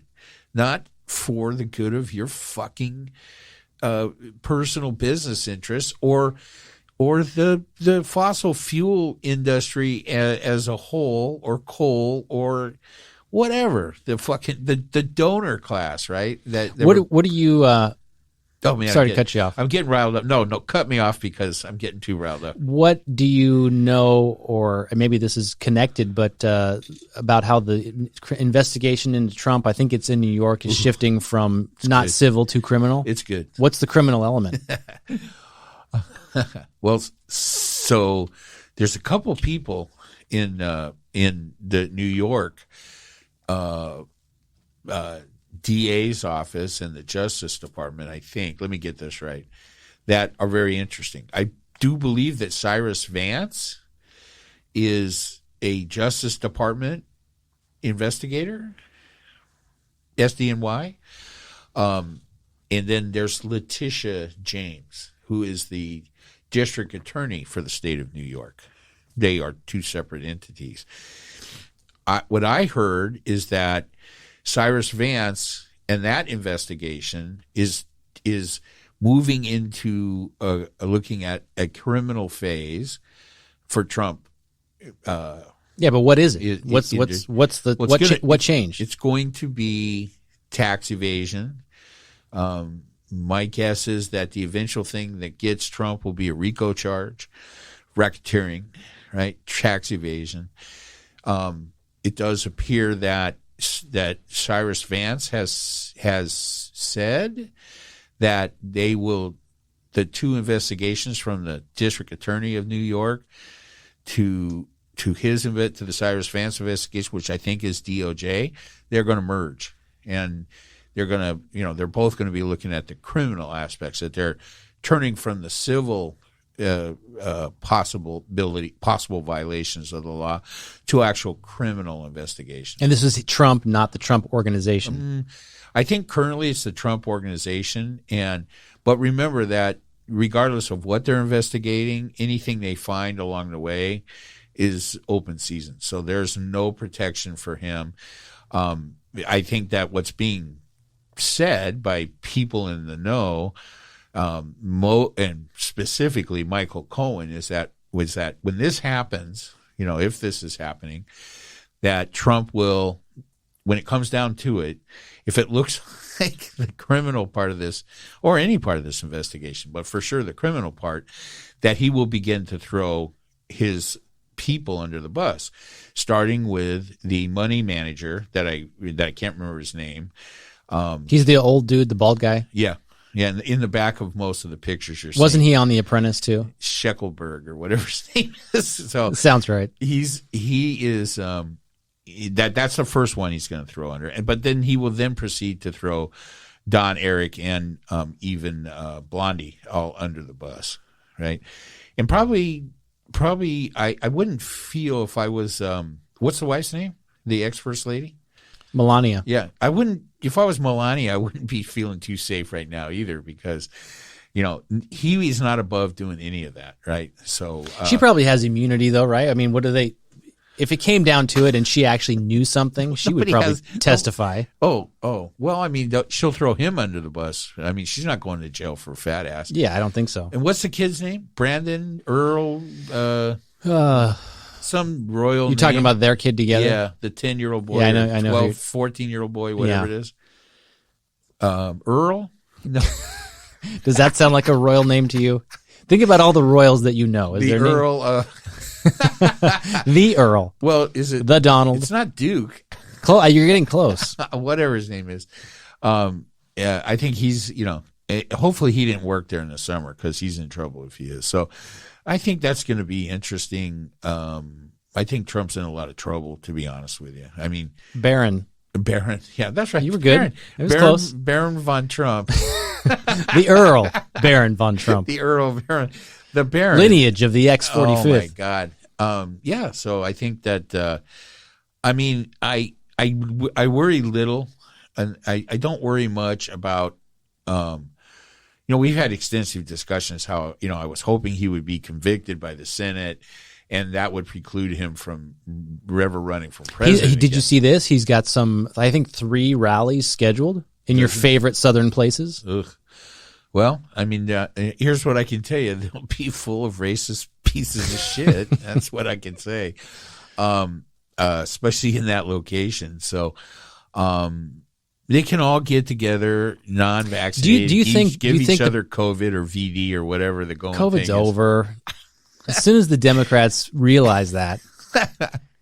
Well, there's a good chance they'll get VD. So. Do you think that the president and the co-president need to do a better job of toning down, all the racist rhetoric surrounding Trump and the Trump rallies so that they don't continue to allow fuel for him over the next few years? In other words, there's these rallies that are happening, right?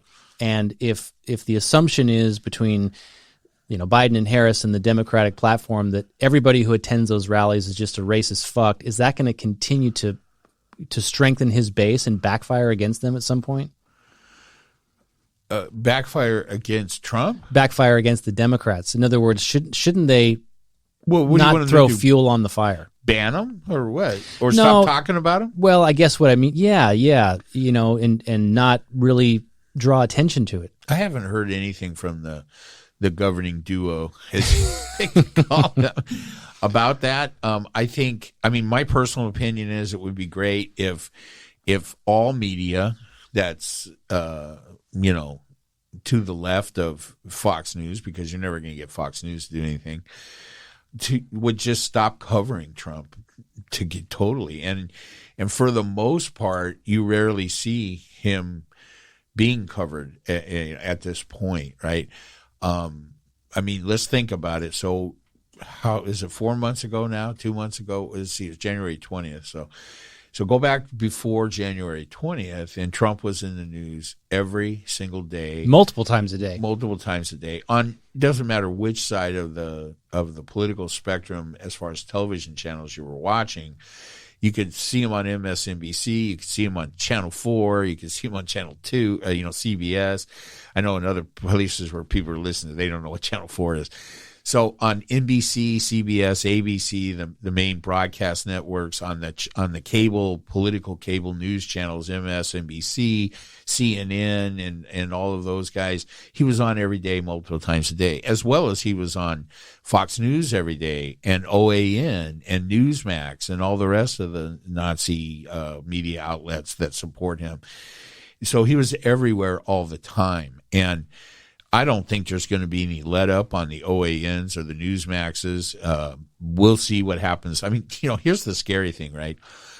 Republicans now consider Fox News to be middle of the road because OAN and Newsmax and Sinclair Broadcasting, they're the far right now, right? And they are the ones that the Trumpites are aligning themselves. That's with. Probably true, though, right? I mean, aside from the the select personalities on Fox that are giving their opinions, the news portion of it probably is middle of the road compared to those other outlets. More middle of the road. I mean, there's some move. I mean, there's been a falling out between Trump and Rupert Murdoch. Roger Ailes is gone. Chris Wallace, right, is not kowtowing to Donald Trump and doesn't participate in the which he never really did.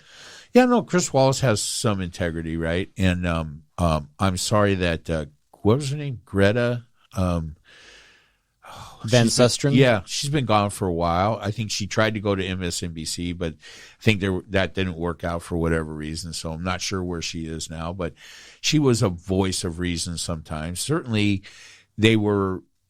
Certainly Chris Wallace and Van Susteren represented the conservative side of most issues, but I think there's a huge, definite difference between you, Travis, between Romney and probably Cheney's Liz Cheney and whoever else is. I don't know all the names of the handful of Republicans that continue to but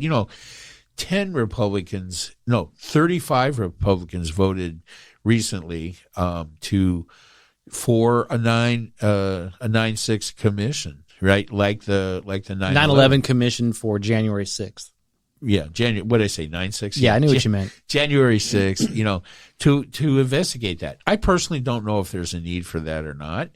But I think the mere fact, frankly, I don't think we need the investigation. I think the fact that, save for 35 Republican in the House, Liz Cheney and Romney, except for them, every other person in politics on the Republican side, every other public office holder has said no to that investigation. There's only one possible reason that they would say no, because they do not want the involvement of their party and principles in their party in what caused January 6th to become public knowledge.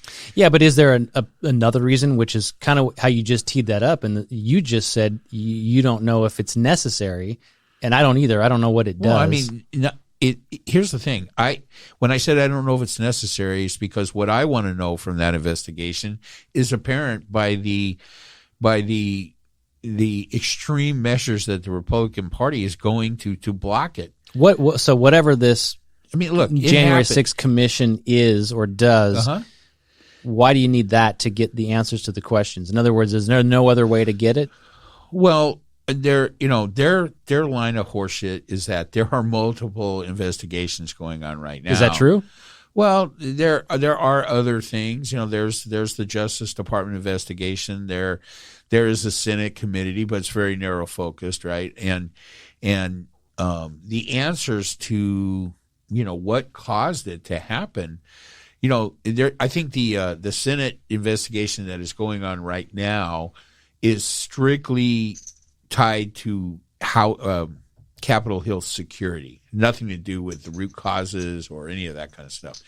So they want Democrats want a 9/11 commission so that we can get it out into the public about who was responsible for this bullshit, and offset the constant lying nonsense from the Republican Party leadership.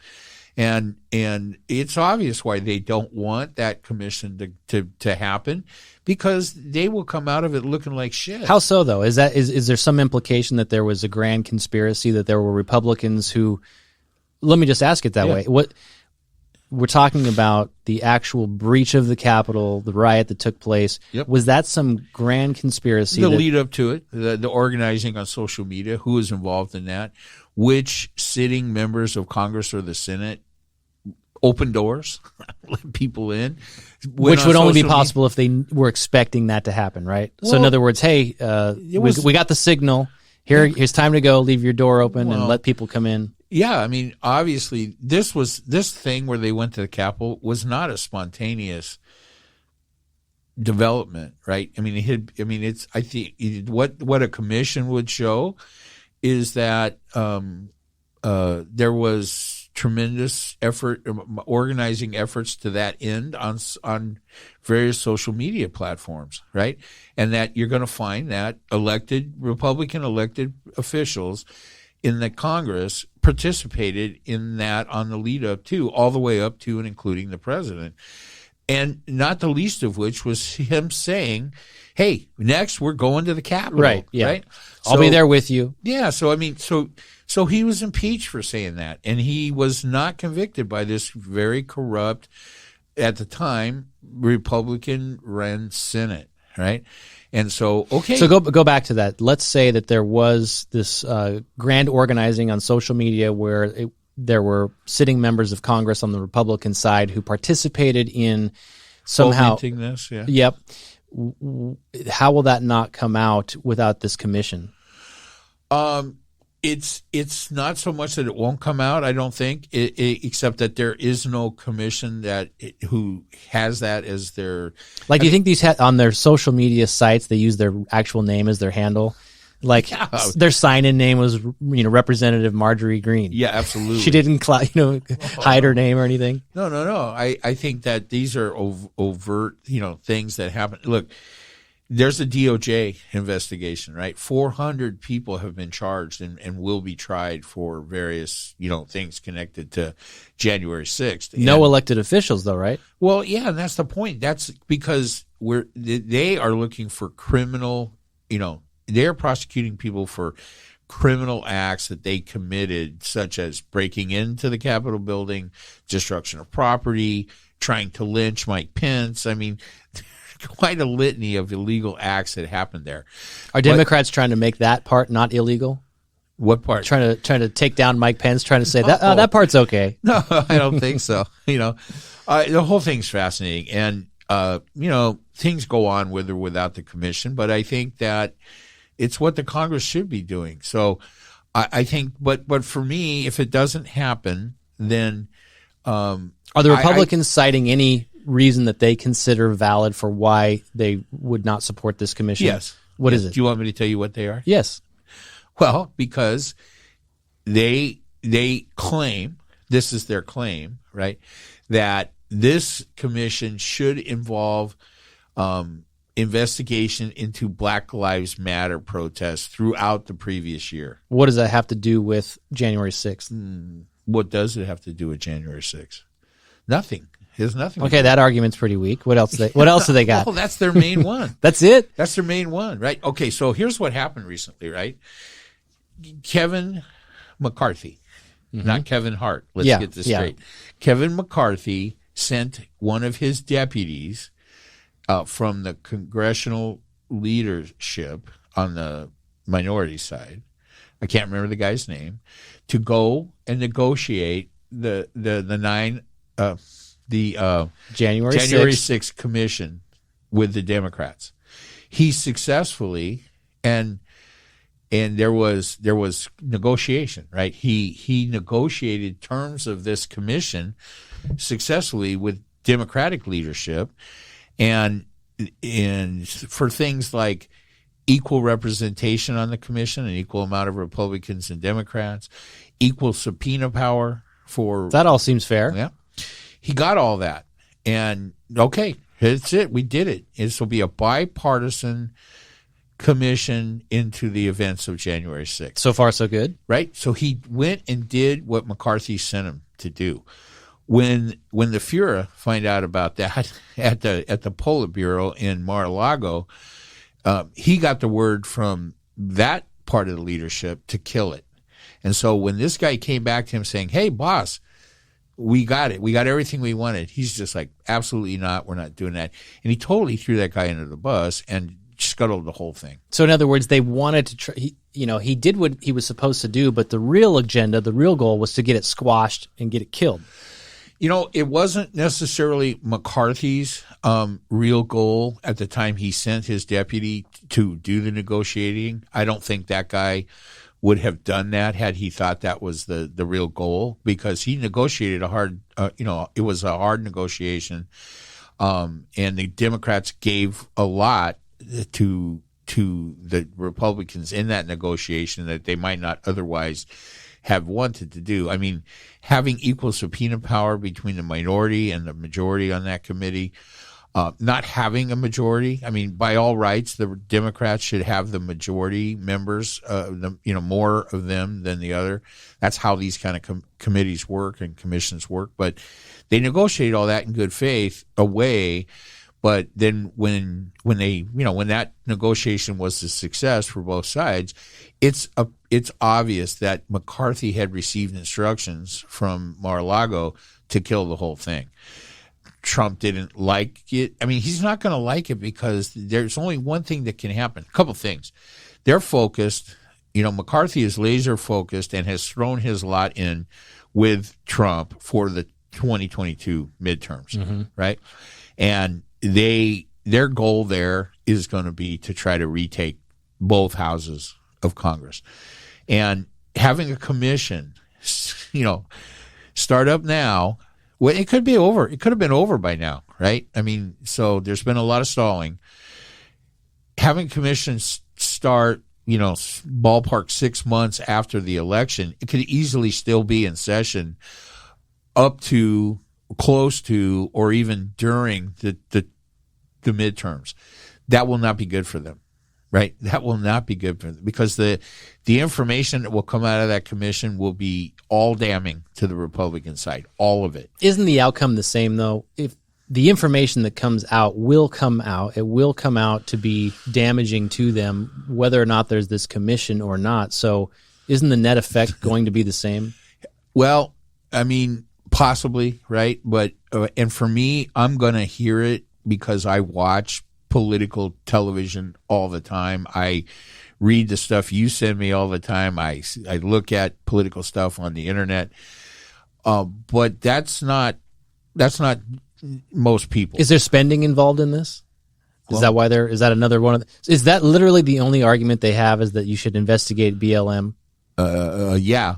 I mean, I'm sure that they'll say that because there's nothing there, this was just a group of tourists, gone crazy on a routine tourist walk through the Capitol, that there's no reason to spend the hundreds of thousands or millions of dollars it'll cost to hold these committee meetings.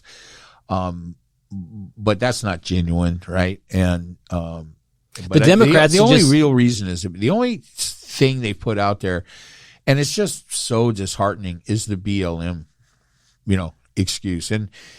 And we've talked about, not much, less than I thought we were going to talk about this. I thought this was going to be a bigger issue, is that Democrat or Republicans have already cited how hypocritical it is for liberals to want a January 6th commission to investigate all the root causes of why it happened, and how liberals don't think that a similar type of investigation should be done into the various demonstrations that happened vis-a-vis Black Lives Matter or from the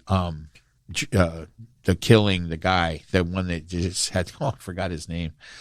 Where? The main guy that started, the guy that got killed by police, the knee on the neck. George Floyd. I totally was coming up so bad, and I apologize to all of my African-American relatives and friends. I wanted to say George Foreman. I'm so sorry. George Foreman is a millionaire from and the George grill. Foreman grill lives on. It does. I guess he made millions with that, so that's awesome. More than that. Yeah. So, and then that's also disingenuous, and you don't need a commission to figure out why there were demonstrations. Well, that's so fragmented. I mean, it's you have literally an institution, the U.S. government, and all of the details of that day and the breach of the Capitol building. That's different than all these examples that you gave and that they're citing across the country that involve so many different nuances. It's a moral equivalency that is just part of the playbook now for Republicans, and it's very. I'm willing to bet, though. I'm willing to bet that if that is their sole reason, there's probably a little bit more detail in that. So I'm going to have to go look it up. I mean, go look it up. Not that I don't trust you. I'm saying there's got to be more. It's got to be more than a one sentence or one word answer, right? Like, well, you're not willing to go investigate BLM. There's not like a couple more paragraphs in the answer. Well, the only spokesman for them is Kevin McCarthy. So just go research his public facing pronouncements regarding, it's only been a few days. So, well, I will repeat myself. I'm willing to be wrong, but I will say this. I've always felt that it was not really a large organized attempt to overthrow the U.S. government. And I firmly believe that, whether or not there was a collaboration or, an orchestration on social media to get into the building or leave certain doors open, maybe that's true. But this was not an attempt to take control of the U.S. government. That's just, I don't believe that at all. I don't think that, I can agree with that. I don't think that anybody involved in that at the time or leading up to it or since thinks it was a serious attempt. But, it does share a lot of characteristics with a coup, right? And so the first thing you would do is you would try to take the seat of power and take control of that facility, take hostages among the members of that facility, maybe kill some of them.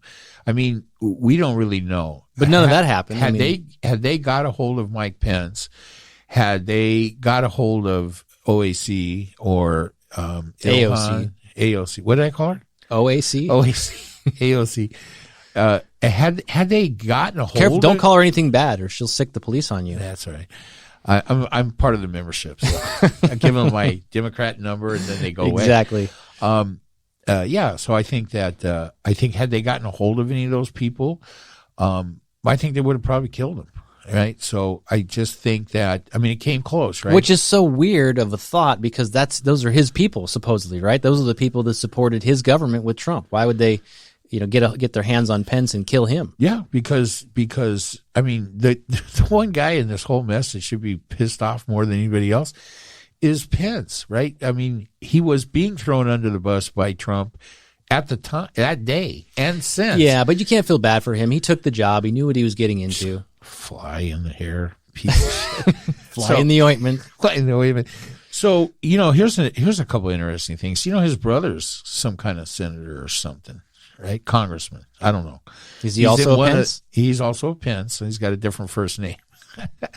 Peter Pence? And so he voted against. So you would think that he would be interested in the truth coming out and being displayed publicly vis-a-vis the January 6th commission that Democrats are proposing needs to happen. That because one of the big focuses of that was lynching his brother, right? And you would think that his loyalty to his brother would cause him to vote in favor of making it public. What led to that?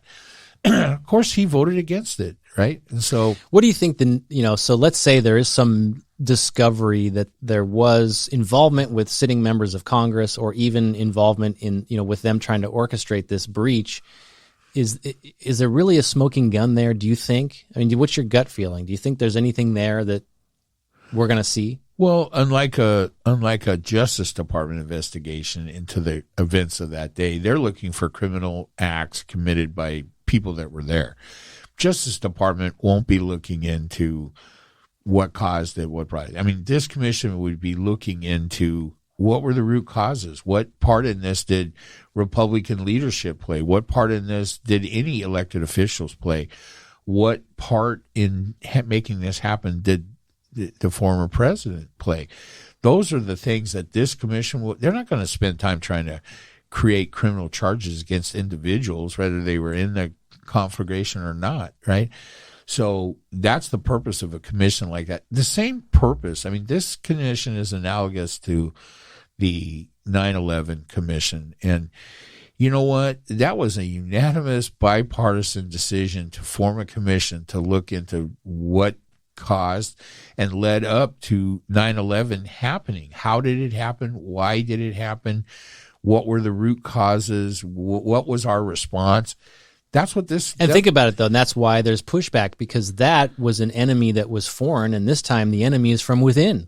Yeah, but domestic terrorism has been identified over and over as our biggest concern by Republican-appointed, heads of the intelligence and the FBI. Christopher Wray has said... Do you buy into that? Absolutely. That it's the biggest threat?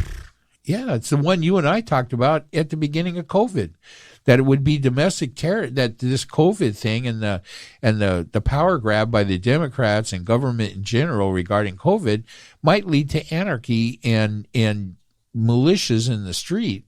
And those are domestic terrorists. The Democrats? No. You mean the Democrats who seize power are not the domestic terrorists, but the militias who are trying to get their freedom back, they would be considered domestic terrorists? They are domestic terrorists. Wow, that's a stretch. Yeah. Well, I mean, when you blow up, Oklahoma, that was Timothy McVeigh. Wow, the names are coming. You're doing good now. I must be taking my Prevagen. No, I don't take that shit. I'm not eating any octopus. Regeneron. Yeah, Regeneron. Oh, yeah, that's right, Regeneron. Yeah, I mean, I think that there's domestic terrorism. This is an interesting topic to me. This term, right? Republicans at this time are very, they do not want to embrace or use that term or acknowledge that is an issue, no matter how many times. But who could blame them? Because it's all their supporters. But who could blame them? And we've cited examples of when see, this is all the propaganda gibberish bullshit. When the leftists will say things like libertarians constitute domestic terrorists, and we talked about that. So here's a hypothetical for you. That was, by the way, one former head of the intelligence community that included extremists. But that's not nothing. There are extremists. That was a credible source that person was reading off their talking points. But let me throw a hypothetical. Don't let Clapper butt hurt you for so long. Go ahead. Let me throw a hypothetical at you, which is to piggyback on the example you gave about the COVID lockdowns. Let's say that these emergency orders continue for another 12 months, 2 years, 3 years. Where do you draw the line? At some point, if groups of people gathered in the street and formed a militia and overthrew their governments because of a 3-year emergency order, is that domestic terrorism? Would it not be necessary at that point? Yeah, that's a loaded question that I don't think I can answer. I think that you would join me if I was in the street trying to get my freedoms back after a 3-year emergency order. I might be in the street engaged in a protest to show to our elected officials that, the populace, the constituency does not agree with the policies.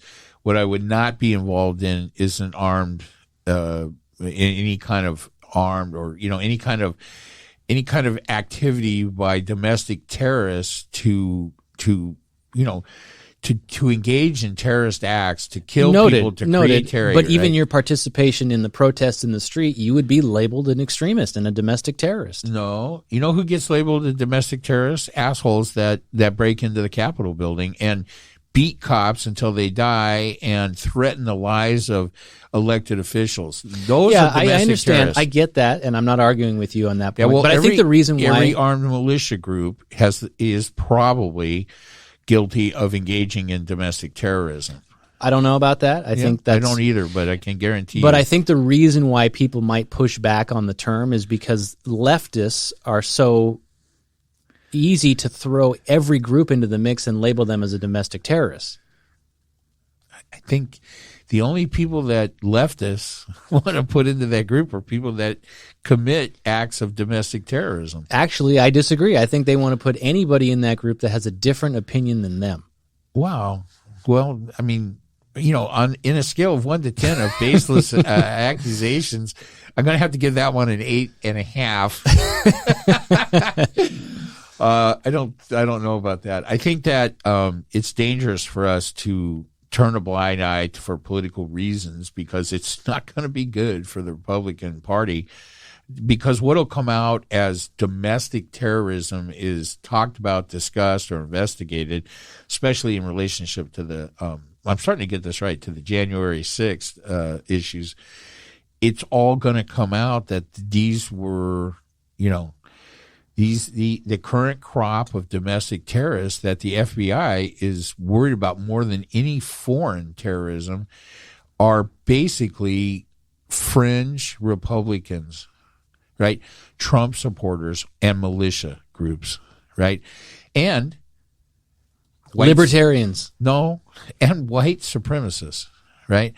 So as we talked about recently, not every Trump supporter is a white supremacist, but every white supremacist is a Trump supporter. And so, they don't want all that brought out. That's not going to reflect well on them for the upcoming midterms. So everything you see between now and 2022 from the Republican Party is going to be based on what they think is going to harm or hurt them in the midterms, right? And I'm not saying that, that's wrong, but do understand that when they come out and tell lies and promote misinformation and downplay the risk that we encounter as a nation from domestic terrorism, from terrorism from within, right? That they don't care about how risky that is for the country or how many people are going to be damaged by that. They only care about what it means in regards to the midterm elections. Yeah, and I think it's power seeking right, all the time, right, and that's the way I always look at it. And I don't. You get no argument from me on a domestic terrorist and the Capitol and all that shit. Yeah. I think the problem is when you have larger groups of people thrown in under that labeling. And that is, I think, the fear of the left of stretching too far and casting too wide of a net. Well, let me just speak to your base fear that libertarians were. So James Clapper, the former head of the CIA or whatever the hell he was, and you heard and have a recording of somewhere. We played it on one of the podcasts. That he was listing various groups that have extreme factions, right? And libertarians who was one of the groups that he said in that comment that there were members of that group that were extreme in their political views and that they pose a threat. So, try to understand that even he was not trying to say that all libertarians or all religious born-again Christians, right, are terrorists, that those groups are extremists. That those groups have members that are extremists, not that they are in total extremist groups. Okay. Well, that he did not articulate himself as well as you just did, because that is he basically cited a list of extremists, and that those were the groups on his list. He didn't differentiate and say people amongst those groups. And the fear is anybody who has a differing opinion than the ruling class is an extremist. Well, I think that there are things to be conscious of as in any national discussion about this. I think it's an important issue, and I do think that what I'm hearing from you, which I'm taking as warnings about the slippery slope, that we should take that serious. So, coming your way a little bit on this discussion, because I think it's right. I don't think we're not at all there. And that particular thing that you keep referring to, I think you're interpreting it incorrectly, but we don't have to agree about that. But feel free to replay it sometime, and we'll pick it apart word by word if you want. And I could be wrong about that, but I probably know more about him than you do, and I'm pretty sure that's not what he was saying. Well, that's one voice, right, and one example, but I think that's just the state of our nation, you know. It's like I always say, we disagree on everything, and I throw around haphazardly, the 50% number that half the country disagrees. And we've gone over the numbers that, not half the people, but it's pretty damn close, and it's pretty damn close to a lot of issues. And that's the problem is, I'm separating this whole January 6th thing and what happened at the Capitol, and that needs to stand on its own, have its own merit, its own investigation, and treated seriously. Does it? Does it really? Because what Democrats really want is they want to have complete control. Of course, they want to take away everybody's guns so that they're not a threat to them at all. That's what everybody in power wants, is to retain power and not be threatened. Yeah, I honestly don't think that most Democrats give a shit about guns one way or the other. I think there's a when something happens, and there's been a lot of it lately, it seems to have. I think it'll take bigger brains than mine to figure out why what we see as the cessation of the COVID overreaction nationwide has led to some kind of giant jump in domestic gun, mass killings, right? Why that's happened, I don't think I understand it. And, guns are just not a big issue to me, right? To you've even thought about buying a gun, but right. To Democrats it is. Yeah, well, I was afraid of the domestic terrorists. I mean, that you claim don't exist. I'm not saying they don't exist. I don't necessarily know if it's the single greatest threat to this country. I understand why somebody would make that argument if you're willing to lump every fucking group into the label of domestic terrorists. Of course it is. How about if it's this way? How about if you're part of a police organization such as the FBI that is monitoring every single type of incident, and you see that, hey, guess what? There were no terrorist incidents in the past year that could be related to any kind of foreign terrorism or anything like that.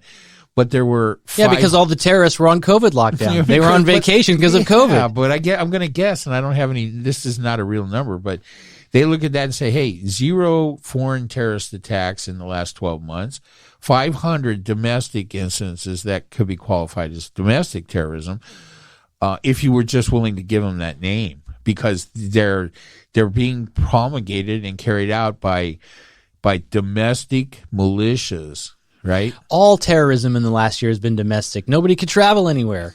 All the fucking terrorism and crime and hate has been on local soil. That very well may be why the leaders from the law enforcement community are saying that's our biggest threat. I mean, I think last week the biggest threat was cyber attack from some kind of state actor in Russia to shut down that oil pipeline, right?